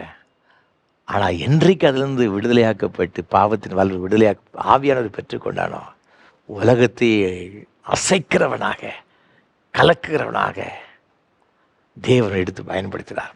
உங்களையும் அவர் மாற்ற விரும்புகிறார். தேவை பரிசுத்த ஆவியானவர். நமக்கு அந்த வாஞ்சை வேணுங்க. ஒரு மனதோடு கூட ஜெபம் பண்ணும் பொழுது, தேவ சமுதிரம் காத்திருக்கும் பொழுது, ஆண்டுடைய வார்த்தைக்கு கீழ்ப்படியும் பொழுது, வாஞ்சையோடு கூட இடத்துல வரும் பொழுது அந்த ஆவியானவரை பெற்றுக்கொள்ள முடியும். அந்த ஆவியானவரை பெற்றுக்கொண்ட ஒரு நாள் தான் இந்த பெந்தெகோஸ்தே நாள். ஆகவே இது ஒரு சிறப்பான ஒரு நாள், திருச்சபை பிறந்த நாள் அப்படின்னு சொல்லுவாங்க. இன்றைக்கு உங்களுடைய வாழ்வில் ஒரு புதிய ஒரு பிறந்த நாளாக இருக்க, ஆவியானவர் நிறைவு பெற்ற ஒரு நாளாக இருக்க ஆண்டவர் உங்களை ஆசீர்வதிப்பாராக. தேவ கிருபை நம் அனைவரோடு கூட இருந்து நம் மூலமாய் தேவன் பெரிய கருணை செய்வாராக. ஆமென். அர்ப்பணிப்பின் பாடலாக கீதம் 312, கிறிஸ்தவ கீர்த்தனை 121 பாடவும். தீய மனதை மாற்றவாரும் தூய ஆவியே. கீதம் 312, கிறிஸ்தவ கீர்த்தனை 121 பாடவும்.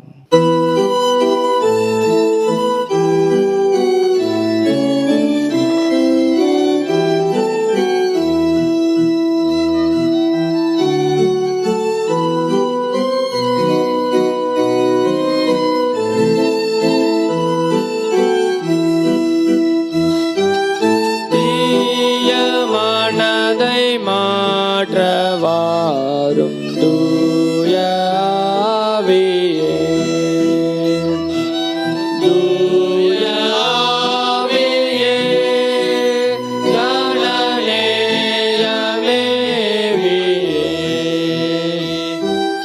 மாய பாசந்தலும் திவாரி மாறும் சாவிலா. மாலும் சாவிலால் மீதமாயும் பாவிலால். பரத்தை நோக்க மனமற்றேனே பதடிதானையா. பதடிதானையா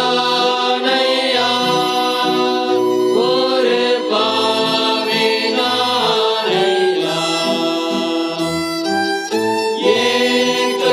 ஏக்கத்தோடன் மீட்பை தேடி இறந்து கெஞ்சவே.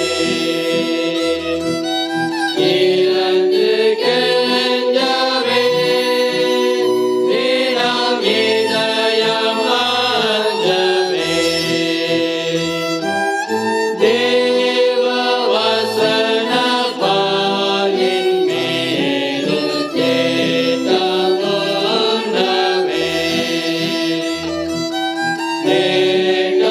தேட்டமுன்னவே மிகு தெளிவு தோன்றவே.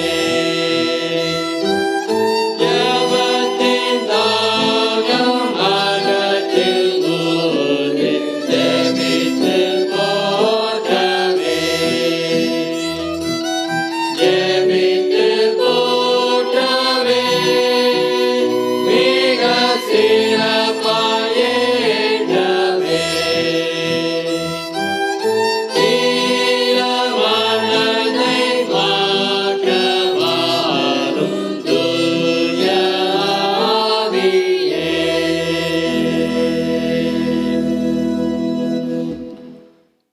ஜெபம்.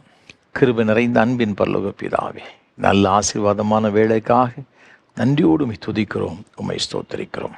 இதே போல் ஒரு நாளிலே 2000 வருஷத்துக்கு முன்பாக மேலறையிலே சீஷர்கள் ஒன்றாய் கூடி ஜெபித்த பொழுது வானம் திறக்கப்பட்டதப்பா. பரிசுத்த ஆவியானவர் அக்கினிமயமான நாவுகள் போல் பிரிந்திருக்கிற நாவுகள் கூடியிருந்த ஒவ்வொருவருக்கும் காணப்பட்டு அவர் எல்லாரும் நிரப்பப்பட்டார்கள், பரிசுத்த ஆவியில் நிரப்பப்பட்டார்கள் என்று வேதத்தில் பார்த்தோம் சுவாமி. தகப்பனே, அந்த உன்னதமான நாளுக்காக, தேவ ஆவியானவர் வல்லமையை நிரப்பப்பட்டத நாளுக்காக உள்ளத்தின் ஆழத்தில் நாங்கள் நன்றி செலுத்துகிறோம், ஸ்தோத்திரம் செலுத்துகிறோம். இன்றைக்கு உடைய சமூகத்தில் இந்த பரிசுத்த ஆவியானவர் வேண்டும் என்று சொல்லி வாஞ்சியோடு காத்திருக்கிற ஒரு பிள்ளைகள் ஒவ்வொருவருக்காக நாங்கள் ஜெபிக்கிறோம் சுவாமி. இன்றைக்கு நாங்கள் ஒரு மனதோடு உங்களுடைய சமூகத்தில் வருகிறோம் ஐயா. உம்முடைய வார்த்தைக்கு நாங்கள் கீழ்ப்படிவோம் இன்றைக்கு நாங்கள் ஒப்பு கொடுத்து நாங்கள் வருகிறோம் சுவாமி. ஆசையோடு வந்து நிற்கிறோம் ஐயா.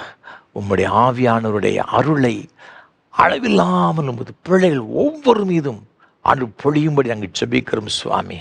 இடங்கொள்ளாமல் போகும்பட்டு ஆசீர்வதிப்பேன் என்று சொன்ன ஆண்டவர் சுவாமி. அன்றைக்கு அந்த சீசர்கள் எல்லாரும் கூடியிருந்த ஒவ்வொருவரும் 120 பேரும் பரிசுத்த ஆவியினால் நிரப்பப்பட்ட வசனம் சொல்லுகிற அதே போல இன்றைக்கு இந்த ஆராதனை பங்கெடுத்து உம்மை நோக்கி மன்றாடுகிற ஜெபிக்கிற ஒவ்வொருவரையும் நீர் நிரப்ப நாங்கள் ஜெபிக்கிறோம் சுவாமி. ஆண்டவரே, என்னை விசுவாசிக்கிற உள்ளத்திலிருந்து ஜீவ தண்ணீர் நதிகள் ஆண்டவர் புறப்பட்டு ஓடும் என்று சொன்னீங்களே ஐயா. அந்த நதியை போன்ற ஆண்டவர் அந்த அபிஷேகத்தின் வல்லமை ஒரு பிள்ளைகள் ஒவ்வொருவருக்குள்ளாக கடந்து போகும்படி ஜெபிக்கிறோம் சுவாமி. தகப்பனே, உமக்கு ஸ்தோத்திரம். உமக்காக ஒரு புதிய பலனோடு கூட சுவாமி எழும்பி நின்று பாவத்தை குறித்தும் நீதியை குறித்தும் நியாய தீர்ப்பை குறித்தும் கண்டித்து உணர்த்தி தகப்பனே, இந்த உலகத்தில் உமக்கு சுடராய் பிரகாசிக்கும்படியான கிருபைகளை கர்த்தர் தரும்படியாய் நாங்கள் ஜெபிக்கிறோம் ஐயா. ஆவியானவர்னால் உமது பிள்ளைகளை கர்த்தர் பலப்படுத்துவீராக. இந்த உலகத்திற்கு நாங்கள் ஒளி தரும் தீபங்களாக நாங்கள் ஜீவிக்கும்படியாக ஒளியை கொடுக்கிறவர்களாக நாங்கள் காணப்படுவதற்கு எங்களை ஆவியினால் நிரப்பும்படி நாங்கள் ஜெபிக்கிறோம் சுவாமி. இந்த ஆறுதல் பங்கெடுத்து கொண்டிருக்கிற ஒவ்வொருவருக்காக ஸ்தோத்திரம். ஒவ்வொருவரையும் நீர் ஆசீர்வதிங்க சுவாமி. தகப்பனே, சின்னஞ்சிறு குழந்தைகள் ஆசீர்வதிங்க சுவாமி. அநேக குடும்பங்களை ஏற்ற வளர்ச்சி இல்லாதபடியினால ஆண்டவரை பெற்றோர்கள் மிகுந்த வேதனையோடு கூட என்னுடைய குழந்தையினுடைய இந்த சிறையிருப்பு எப்பொழுதும் மாறும் என்று சொல்லி உங்களுடைய சம்மதில் மன்றாடுக அறிந்திருக்கிறீங்கப்பா. உங்களுடைய பிள்ளைகள் மீது உங்களுடைய கரம் அமருவதாக. பரிசுத்த ஆவியானவர் ஆண்டவரே உமக்கு ஸ்தோத்திரம் ஐயா. நசரேயனாய் இருக்கிற இயேசு கிறிஸ்துவை நிரப்பப்பட்ட பொழுது ஐயா, பிதாவாகி தேவன் ஒரு பரிசுத்த ஆவினால் வல்லமையினால் நிறைத்தார்னு சொல்லப்பட்டிருக்கிறார். ஆகவே ஆண்டவராக இருக்கிற இயேசு கிறிஸ்து பிசாசின் பிடியில் அகப்பட்ட ஒவ்வொருவரையும் ஆண்டவரை சுகமாக்குறவராக, வியாதியில் இருக்கிற ஒவ்வொருவரையும் விடுதலையாக்குறவராக, குணமாக்குறவராக சுற்றி திற சொல்லப்பட்டிருக்கிற அதே போல சுவாமி, இன்றைக்கு அதே இயேசு கிறிஸ்துவுடைய வல்லமை ஐயா, ஆண்டவர் பரிசுத்த ஆவியில் நிரப்பப்பட்ட ஆண்டோடைய வல்லமை இந்த பிள்ளைகள் மீது இறங்கட்டங்கு ஜெபிக்கிறோம் ஐயா. பலவீன கட்டுகள் மாறட்டும் ஐயா. படிக்கின்ற பிள்ளைகளுக்கு ஒரு விசேஷ ஞானத்தை கொடுப்பீராக. வேலைக்கு காத்திருக்கிற பிள்ளைகள் நல்ல வேலை வாய்ப்புகளை கொடுங்க. அயல் நாடுகளில் சென்று பணி செய்யும்படி விரும்புகிற பிள்ளைகளுக்கு, பிரயாசப்படுற பிள்ளைகளுக்கு ஜெபிக்கிறோம். கர்த்தருடைய கண்களில் தயவு கிடைப்பதாக. ஆண்டவரே, திருமணத்திற்கு காத்திருக்கிற பிள்ளைகளுக்கு ஜெபிக்கிறோம். திருமண தடைகள் இயேசுவின் நாமத்தில் விலகுவதாக. அநேக குடும்பங்கள் என்னுடைய மகளுக்கு திருமண வயது அதிகமாகிக் கொண்டே இருக்கிறது, இன்னும் ஒழுங்காகவில்லை சொல்லி கலங்குற பிள்ளைகளுக்கு ஜெபிக்கிறோம். எல்லா தடைகளும் இயேசுவின் நாமத்தில் மாறுவதாக. குழந்தை செல்வங்களுக்கு காத்திருக்கிற தம்பதிகளுக்கு ஜெபிக்கிறோம் ஐயா. எல்லா தடைகளும் மாறட்டும் ஐயா. இயேசு கிறிஸ்துவின் நாமத்தினாலே ஆண்டவரே உமது பிள்ளைகளை நினைத்திருளும்படியாக அந்நாளுக்கு இறங்கினது போல உமது பிள்ளைகளுக்கு இறங்கி கற்பத்தினை கொடுத்து ஆசீர்வதிங்க ஐயா. பேறுகால நிலைமையிருக்கிற சகோதரிகளுக்காக ஜெபிக்கிறோம் ஐயா. கற்பத்தின் கனியை பூரணப்படுத்தி ஏற்று சுகப்பிரசவத்தை கொடுப்பீராக. அயோதிப நிலைமையிருக்கிற அருமையான பெற்றோர்களுக்கு ஜெபிக்கிறோம். வயதான காலத்தில் ஏற்பட எல்லா பலவீனங்கள், எல்லா சோர்வுகளை கர்த்தர் மாற்றி போடுவீராக சுவாமி. எத்தனையோ விதமான கஷ்டங்களப்பா, வெளியில் சொல்ல முடியலப்பா. ஆண்டவரே, அருகாமையில் பிள்ளைகளும் கிடையாது, பிள்ளைகள் இருந்தாலும் பிரயோஜனம் இல்லை. அப்படி நிலைமை இருக்கிற பிள்ளைகளுக்காக நாங்கள் ஜெபிக்கிறோம் சுவாமி. தனிமை உணர்வெல்லாம் கர்த்தர் மாற்றுவீராக. நீங்கள் ஒருவர் தான் அவர்களுக்கு எல்லாவற்றுக்கு எல்லாமா இருக்கிறீங்கப்பா. ஆண்டவரே, உமது பிள்ளைகள் ஒவ்வொரு கண்ணீரையும் கர்த்தர் துடைத்து சுவாமி. ஆண்டவரே, படுக்கையில் இருந்து கொண்டு இந்த ஆறாலும் பங்கெடுத்து கொண்டிருக்க அநேக பெற்றோர் உண்டு சுவாமி. அவர் ஒவ்வொருவருக்காக ஜெபிக்கிறோம் ஐயா. நீங்கள் அவர்களுக்கு கோலும் தடியுமாயிருந்து அவளுக்கு ஆதரவாயிருந்து கண்ணீரெல்லாம் துடைத்து வாஞ்சைகளெல்லாம் திருப்தியாக்கி ஆசீர்வதிக்க வேண்டும் நாங்கள் ஜெபிக்கிறோம். பலவீனமாக இருக்கிறவர்களுக்காக ஜெபிக்கிறோம். மருத்துவமனையில் இருந்து சிகிச்சை பெற்ற பிள்ளைகளுக்காக ஜெபிக்கிறோம். எல்லா வியாதியின் வல்லமையிலிருந்து அவர்களுக்கு பூரணமான ஒரு விடுதலையை கொடுத்து ஆசீர்வதிக்க நாங்கள் ஜெபிக்கிறோம். ஏழைகள், எளியவர்கள், திக்கற்றவர்கள், அனாதைகள், விதவைகள் ஒவ்வொருவருக்காக ஜெபிக்கிற ஐயா. ஒவ்வொருடைய கண்ணீரையும் நீர் பார்த்து அவருடைய கூப்பிடுதல் சத்தத்தை கேட்டு கர்த்தர் உதவி செய்வீராக. ஆண்டவர், கடன் பிரச்சனைகள் வாடுகிற பிள்ளைகளுக்காக ஜெபிக்கிறோம். நல்ல வேலையில்னு சொல்லி கலங்குற பிள்ளைகளுக்காக ஜெபிக்கிறோம் சுவாமி. அவளுக்கு கர்த்தாவே இறங்குவீராக சுவாமி. கோர்ட்டு கேஸ் என்று அலைகிற பிள்ளைகளுக்கு நியாயமாக எனக்கு வர வேண்டிய நன்மைகள் வரவில்லைன்னு சொல்லி கலங்குற பிள்ளைகளுக்கு ஜெபிக்கிறோம். இன்றைக்கும் இது பிள்ளைகளுடைய வாழ்க்கையில் ஒரு அற்புதம் செய்யும்படி ஜெபிக்கிறோம். என்னென்ன தேவைகளுக்காக உமது பிள்ளை எதிர்பார்த்துருக்கிறோம் எல்லா தேவைகளையும் கர்த்தர் சந்திங்கப்பா. உமது பிள்ளைகளுடைய வருமானங்கள் சிறியதாக இருந்தாலும் அது எப்படிப்பட்டதாக இருந்தாலும் அதில் ஒரு பெரிய ஒரு ஆசீர்வாதத்தை பெருக்கத்தை கர்த்தர் கட்டளையிடும்படியாக நாங்கள் ஜெபிக்கிறோம். அவர் செய்த தயவுக்காய் ஸ்தோத்திரம் ஐயா. இந்த ஆராதனை வேளை தாங்கின்ற அருமையான குடும்பத்தின் பிள்ளைகளுக்கு விசேஷமாக நாங்கள் ஜெபிக்கிறோம் ஐயா. கேரளா மாநிலத்தில் உள்ள அருமையான பாரசாலை பகுதியில் இருக்கிற அருமையான சகோதரருக்காக ஆண்டவரே திரு பால்மணி அவர்களுக்காக நாங்கள் நன்றி செலுத்துகிறோம், ஸ்தோத்திரம் செலுத்துகிறோம் ஐயா. அவருடைய அன்புக்குரிய துணைவியார் ஷீலா பால்மணி அம்மாவுக்காக நன்றி செலுத்துகிறோம் ஐயா. ஆண்டவர் தாமே உமது பிள்ளைகளை ஆசீர்வதிப்பீராக. அவருடைய இறுதியின் வாஞ்சைகள் விருப்பங்கள் எல்லாவற்றை அறிந்திருக்கிறது எல்லாவற்றை வெற்றி கொடுப்பீராக. எல்லாம் பலவீன கட்டுகளும் மாறிட்டும் நாங்கள் ஜெபிக்கிறோம் ஐயா. ஆசீர்வதிங்க ஐயா. கொடுத்த அருமையான பிள்ளைகளுக்காக, நியூசிலாந்து தேசத்தில் இருக்கிற அருமையான மகளுக்காக விசேஷமாக ஜெபிக்கிறோம் ஐயா. அன்பு சகோதரி பிரியாவுக்காக, ஆல்ரின் லாரன்ஸுக்காக ஸ்தோத்திரம் செலுத்துகிறோம். அமிஷருக்காக, ஆனுக்காக நன்றி செலுத்துகிறோம் ஐயா. அருமையான முது பிள்ளைகள் ஒவ்வொருவரையும் ஆசீர்வதிப்பீராக. அதே போல் அருமையான மகள் சாஜினி பிரியாவுக்காக, தேவலாலுக்காக ஜெபிக்கிறோம் ஐயா. நீங்கள் கொடுத்த அருமையான பிள்ளைகள் எல்ஷாபா லாலுக்காக ஸ்தோத்திரம் செலுத்துகிறோம். அருமையான பிள்ளைகள் ஆசீர்வதிங்கப்பா. இந்த சின்ன குழந்தையுடைய கரத்தில் கொடுக்கிறோம் ஐயா. பலவீனப்பட்ட குழந்தை மீது உடைய கரம் வைக்கப்படும்படி ஜெபிக்கிறோம். பலவீன கட்டுகள் இயேசுவின் நாமத்தில் முற்றிலுமே மாறும்படி ஜெபிக்கிறோம் ஐயா. உன்னதமானுடைய பலன் இந்த பிள்ளைகள் மீது தங்கியிருப்பதாக. அதே போல் ஆண்டவரே ஷாலினி பிரியாவுக்காக நாங்கள் ஜெபிக்கிறோம் ஐயா. அன்சனுக்காக நாங்கள் ஜெபிக்கிறோம் ஐயா. அருமையான பிள்ளைகள் அலோனாவுக்காக, அலோஃபருக்காக ஸ்தோத்திரம் செலுத்துகிறோம். இந்த குடும்பத்தை கண்ணோக்கி பார்ப்பீராக. என்னென்ன காரியத்தில் ஆண்டவரும் உடைய ஒத்தாசைக்காக நம்முடைய பிள்ளைகள் எதிர்பார்த்து இருக்கிறார்களோ எல்லாவற்றையும் கர்த்தர் சம்பூர்ணமாய் கொடுத்து ஆரோக்கியத்தோடு கூட இருந்து உமக்கு பெரிய சாட்சிகளை வாழ உதவி செய்யும்படி அங்கு ஜெபிக்கிறோம். இந்த முழு குடும்பத்தையும் கர்த்தர் வேறு எடுத்து பாதுகாத்துக் கொள்ளும்படி ஜெபிக்கிறோம். தீங்கு உன்னை அணுகுவதில்லை சொன்ன ஆண்டவர் ஐயா. எந்த தீங்கு அணுகாதபடி காத்து உடைய பிள்ளைகள் ஆசீர்வதிக்கும்படி ஜெபிக்கிறோம். இந்த ஊழியங்களுக்காய் பல வகையிலே ஆண்டவரே உதவி செய்கிற ஒவ்வொருவருக்காக, இந்த ஊழியங்களை ஜெபத்து மூலமாக தாங்குற ஒவ்வொரு பிள்ளைகளுக்காக ஜெபிக்கிறோம். ஒவ்வொருவரையும் நீர் ஆசீர்வதியும், நாமத்தை மையப்படுத்தும். நீங்கள் அவ்வாறு செய்கிற தயவுக்காய் ஸ்தோத்திரம். இயேசு கிறிஸ்துவின் மூலமாக ஜெபிக்கிறோம் பிதாவே.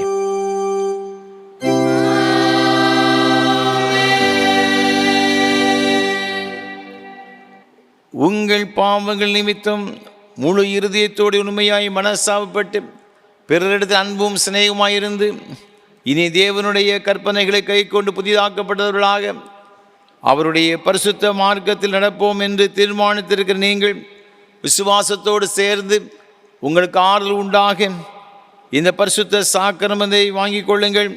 அதற்காக பணிவாய் முழங்கால் படியிட்டு சர்வ வல்லமை உள்ள தேவனை நோக்கி உங்கள் பாவங்களை மனத்தாழ்மையாய் அறிக்கையிடுங்கள். சர்வ வல்லமை உள்ள தேவனே, எங்கள் கர்த்தராகிய இயேசு கிறிஸ்துவின் பிதாவே, சகலத்தையும் சிருஷ்டித்தவரே, சகல மனிதருக்கு நியாயாதிபதியே, தேவனுடைய நீதியுள்ள கோபாக்கினைகள் மேல் வரத்தக்கதாக நாங்கள் அடிக்கடி நினைவினாலும் வார்த்தையினாலும் கிரியையினாலும் திவ்ய மகத்துவத்துக்கு விரோதமாய் அங்கு செய்த பலவிதமான பாவங்களையும் அக்கிரமங்களையும் அறிக்கையிட்டு புலம்புகிறோம். இந்த குற்றங்களை குறித்து நாங்கள் உண்மையாய் மனசாவப்பட்டு முழு மனதோடு துக்கப்படுகிறோம். அவைகளை நினைத்து வேதனைப்படுகிறோம். அவைகளால் சுமக்கப்படாத பாரம் எங்களுக்கு இறங்கும். மிகுந்த இரக்கமுள்ள பிதாவே, எங்களுக்கு இறங்கும். நாங்கள் செய்த யாவையும் முதுகுமாரனும் எங்களுக்கு கர்த்தருமாகிய இயேசு கிறிஸ்து நிமித்தம் எங்களுக்கு மன்னியும். உமது நாமத்துக்கு கனமும் மகிமை உண்டாக நாங்கள் புதிதாக்கப்பட்டவர்களாய் இனி எப்பொழுதும் உமக்கு ஊழியம் செய்து உமக்கு பிரியமாய் நடந்து வரும்படி கர்த்தராகிய இயேசு கிறிஸ்து மூலமாய் கட்டளையிட்டருளும். ஆமென். உத்தம மனஸ்தாபத்தோடும் உண்மையான விசுவாசத்தோடும் தமது மனம் திரும்புகிற யாவருக்கும் பாவமணி பருள் செய்வோம் என்று மிகுந்த இரக்கமாக வாக்குத்தத்தம் செய்திருக்கிற நம்முடைய பரம பிதாவாகிய சர்வவல்லமை தேவன் நம்முடைய கர்த்தராய் இருக்கிற இயேசு கிறிஸ்து நிமித்தம் உங்களுக்கு இறங்கி உங்கள் பாவங்கள் எல்லாவற்றையும் மன்னித்து அவைகளிலிருந்து விடுதலையாக்கி சகல நன்மையிலும் உறுதிப்படுத்தி நிறுத்தி உனித்தி ஜீவகரையில் சேர்ப்பாராக.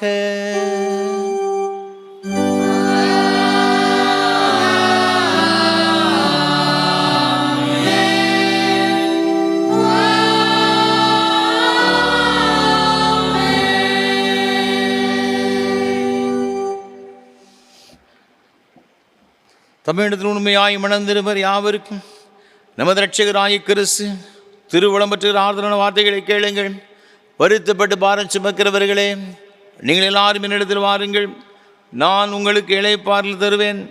தேவன் தம்முடைய ஒரே பேரான குமாரனை விசுவாசிக்கிறவன் எவனோ அவன் கெட்டு போகாமல் நித்திய ஜீவன் அடையும்படிக்கு அவரை தந்தருளி இவ்வளவாய் உலகத்தில் அன்பு கூர்ந்தார். பரிசுத்த பவுல் சொல்லியிருக்கிறதையும் கேளுங்கள். பாவிகளை ரட்சிக்க கிறிஸ்து இயேசு உலகத்தில் வந்தார் என்கிற வார்த்தை உண்மையும் எல்லா அங்கீகரிப்பும் பாத்திரமானது. பரிசுத்த யோவான் சொல்லியிருக்கிறதையும் கேளுங்கள். ஒருவன் பாவம் செய்வானானால் நீதிபராயிருக்கிற இயேசு கிறிஸ்து நமக்காக பிதாவினிடத்தில் பரிந்து பேசுகிறவராயிருக்கிறார். நம்முடைய பாவங்களை நிவர்த்தி செய்கிற கிருபாதார பலி அவரே. உங்களை உயர்த்துங்கள்.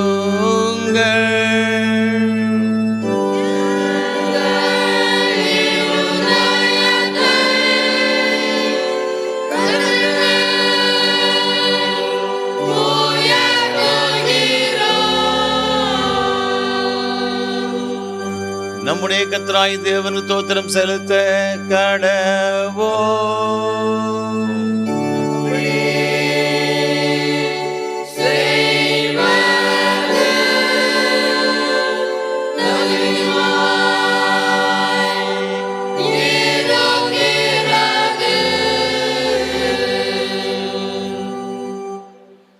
கர்த்தாவே, பரிசுத்த பிதாவே, சர்வ வல்லமையுள்ள நித்திய தேவனே, நாங்கள் எக்காலத்திலும் தேவருக்கு ஸ்தோத்திரம் செலுத்துகிறது மிகவும் தகுதியும் எங்களுக்கு விசேஷித்த கடமையுமாயிருக்கிறது. ஆதலால் தூதரோடும் பிரதான தூதரோடும் பரம சபை அனைத்தோடு நாங்களும் உமது மகிமுள்ள நாமத்தை புகழ்ந்து மேன்மைப்படுத்தி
இரக்கமுள்ள கர்த்தாவே, எங்கள் சுயநீதியை நம்பி நாங்கள் உம்முடைய பந்தியில் சேர துணியாமல் தேவருடைய அளவற்ற இரக்கத்தையே நம்பி சேருகிறோம்.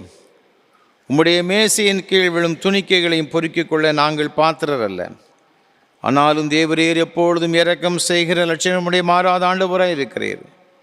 ஆகையால் கிருபையுள்ள கர்த்தாவே, முதன்மையான குமாரனாகி இயேசு கிறிஸ்துவின் சரீரத்தால் எங்கள் பாவமுள்ள சரீரம் சுத்தமாகி அவருடைய விலை உயர்ந்த இரத்தத்தால் ஆத்துமா கழுவப்படுவதற்கும் எப்பொழுது நாங்கள் அவருக்குள்ளும் அவர் எங்களுக்குள்ளும் வாசமாயிருப்பதற்கு ஏற்ற விதமாய் அவருடைய சரீரத்தை புசித்து அவருடைய இரத்தத்தை பானம் பண்ண எங்களுக்கு கிருபை செய்தருளோம்.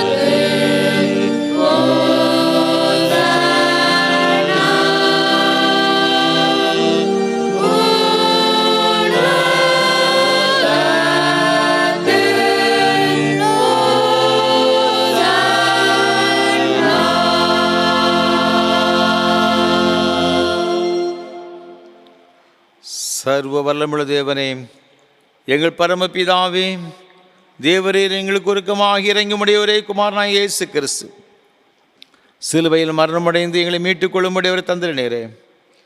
அவர் சிலுவையிலே ஒரே தம்மை ஏகபலியாக ஒப்பு கொடுத்து சர்வலோகத்தின் பாவங்களை நிவர்த்தி செய்வதற்கு நிறைவும் பூரணமும் பொதுமான பலியையும் காணிக்கையும் பரிகாரத்தையும் செலுத்ததும் அல்லாமல் தமது அருமையான மரணத்தை என்றைக்கு நினைப்போடு ஞாபகத்தை நியமித்து தாம் திரும்ப வரும்பளவு நாங்கள் அதை அனுசரித்து வரும்படி தமது பரிசுத்த சுவிசேஷத்தில் கட்டளையிட்டிருக்கிறாரே. இரக்கமுள்ள பிதாவே, எங்கள் ஜெபத்தை கேட்டருளி உமது குமாரனும் எங்கள் இரட்சகருமாகிய இயேசு கிறிஸ்து கட்டளையிட்ட பரிசுத்த நியமத்தின்படி நாங்கள் அவருடைய பாடுகளையும் மரணத்தையும் நினைவூர்ந்து உமது சிருஷ்டி பதார்த்தங்களாகிய இந்த அப்பத்தையும் திராட்சை ரசத்தையும் பெற்றுக்கொள்ளும் பொழுது அவருடைய பரிசுத்தமுள்ள சரீரத்திற்கும் இரத்தத்திற்கும் பங்கு உடலாகும்படி கிருபை செய்ய வேண்டும் என்று மிகவும் தாழ்மையை வேண்டிக் கொள்கிறோம். இயேசு தாம் காட்டி கொடுக்கப்பட்ட அன்று ராத்திரியிலே அப்பத்தை எடுத்து ஸ்தோத்திரம் பண்ணி அதை பிட்டு சீசரில் கொடுத்து, எல்லாரும் வாங்கி புசியுங்கள், இது உங்களுக்காக கொடுக்கப்படுகிற என்னுடைய சரீரம், என்னை நினைவூறும்படி செய்கள் என்றார். அப்படி ராபோஜனை பண்ணின பின்பு பாத்திரத்தை எடுத்து ஸ்தோத்திரம் பண்ணி அவர்களுக்கு கொடுத்து, நீங்களார் இதிலே பானம் பண்ணுங்கள், இது பாவம் மன்னிப்பு அப்படி உங்களுக்காக நேருக்கு சிந்தப்படுகிற புது உடன்படிக்கைக்குரிய என்னுடைய இரத்தம், இதை பானம் பண்ணும் பொழுதெல்லாம் என்னை நினைவூறும்படி இதை செய்யுங்கள் என்று திருவுளம் பற்றினார்.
ஜெபம் பண்ண கடவோம். பரமண்டலங்கள் இருக்கிற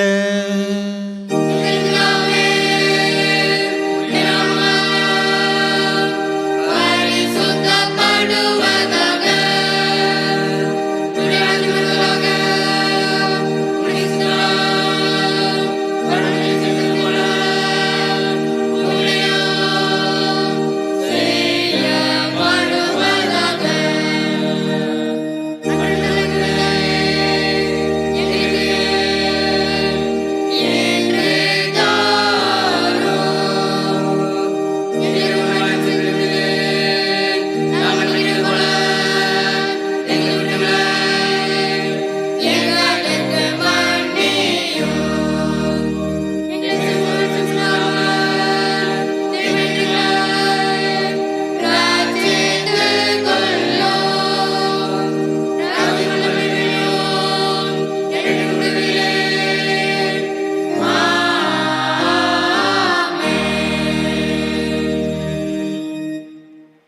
ஜெபம் பண்ண கடவோம்.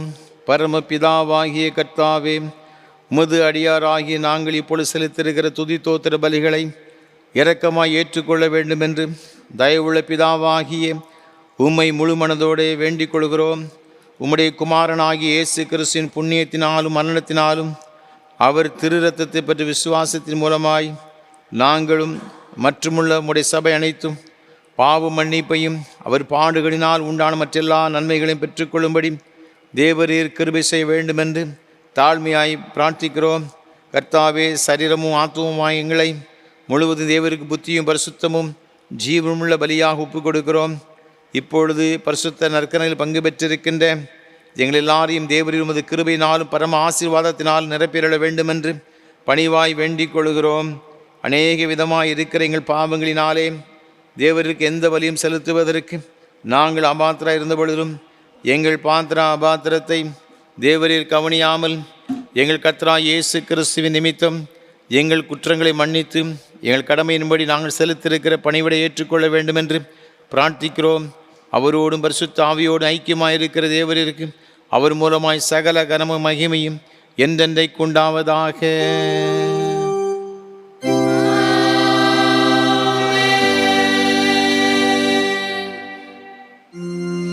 உன்னதத்திற்கு தேவனுக்கு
ஜெபம் பண்ண கடவோம்.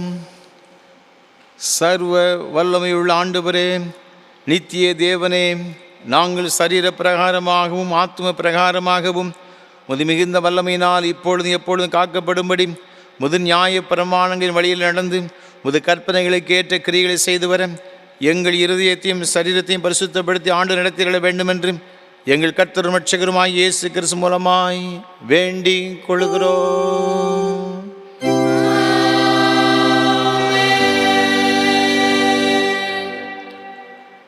எல்லா புத்திக்கு மேலான தேவ சமாதானங்களோடு கூட இருந்து நீங்கள் தேவனையும் அவருடைய குமாரனாகிய நம்முடைய நாதர் இயேசு கிறிஸ்து பற்றி அறிகிற அறிவிலும் அன்பில் நிலைத்திருக்கும்படி உங்கள் இருதயத்தையும் சிந்தையை காக்கடுவது பிதா, குமாரன், பரிசுத்த ஆவியாகிய சர்வ வல்லமுள்ள தேவனுடைய ஆசீர்வாதங்களோடு கொடுத்து இன்றும் என்றும் சதா காலங்களிலும் உங்களோடு நிலைத்திருக்க கடவது.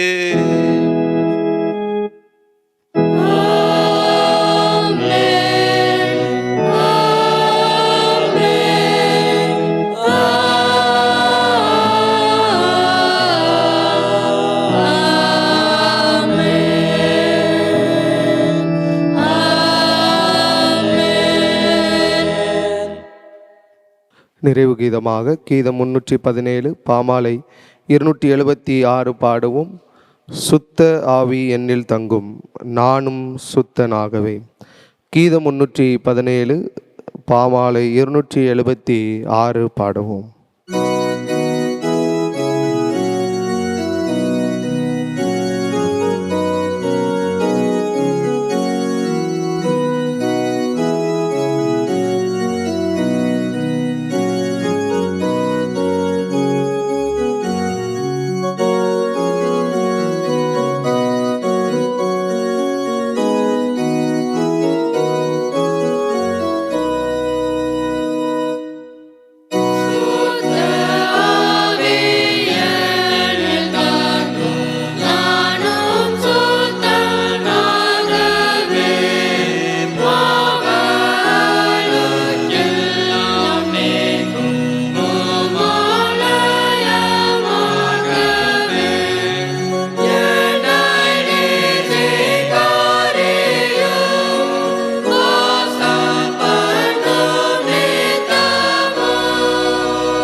கிருபை நிறைந்த ஆண்டவரே, இந்த ஆசீர்வாதமான ஆராதனை வேளைக்காக நன்றி செலுத்துகிறோம், ஸ்தோத்திரம் செலுத்துகிறோம். மெய்யாகவே நாங்கள் ஆவியோடு உண்மையோடும் தொழுது ஆராதிக்கும்படியாக தேவ ஆவியானவர் தந்த எல்லா கிருபைகளுக்காக உமக்கு ஸ்தோத்திரம். தொடர்ந்து எங்கள் ஜீவகாலம் முழுவதும் உம்முடைய கிருபையினாலும் பிரசன்னத்தினாலும் உம்முடைய வல்ல ஆவியினாலும் எங்களை இடைக்கட்டி உமக்கு சாட்சிகளை வாழ எங்களுக்கு உதவி செய்யும். இந்த ஆராதனை பங்கு பெற்ற ஒவ்வொருவருக்காக ஸ்தோத்திரம்.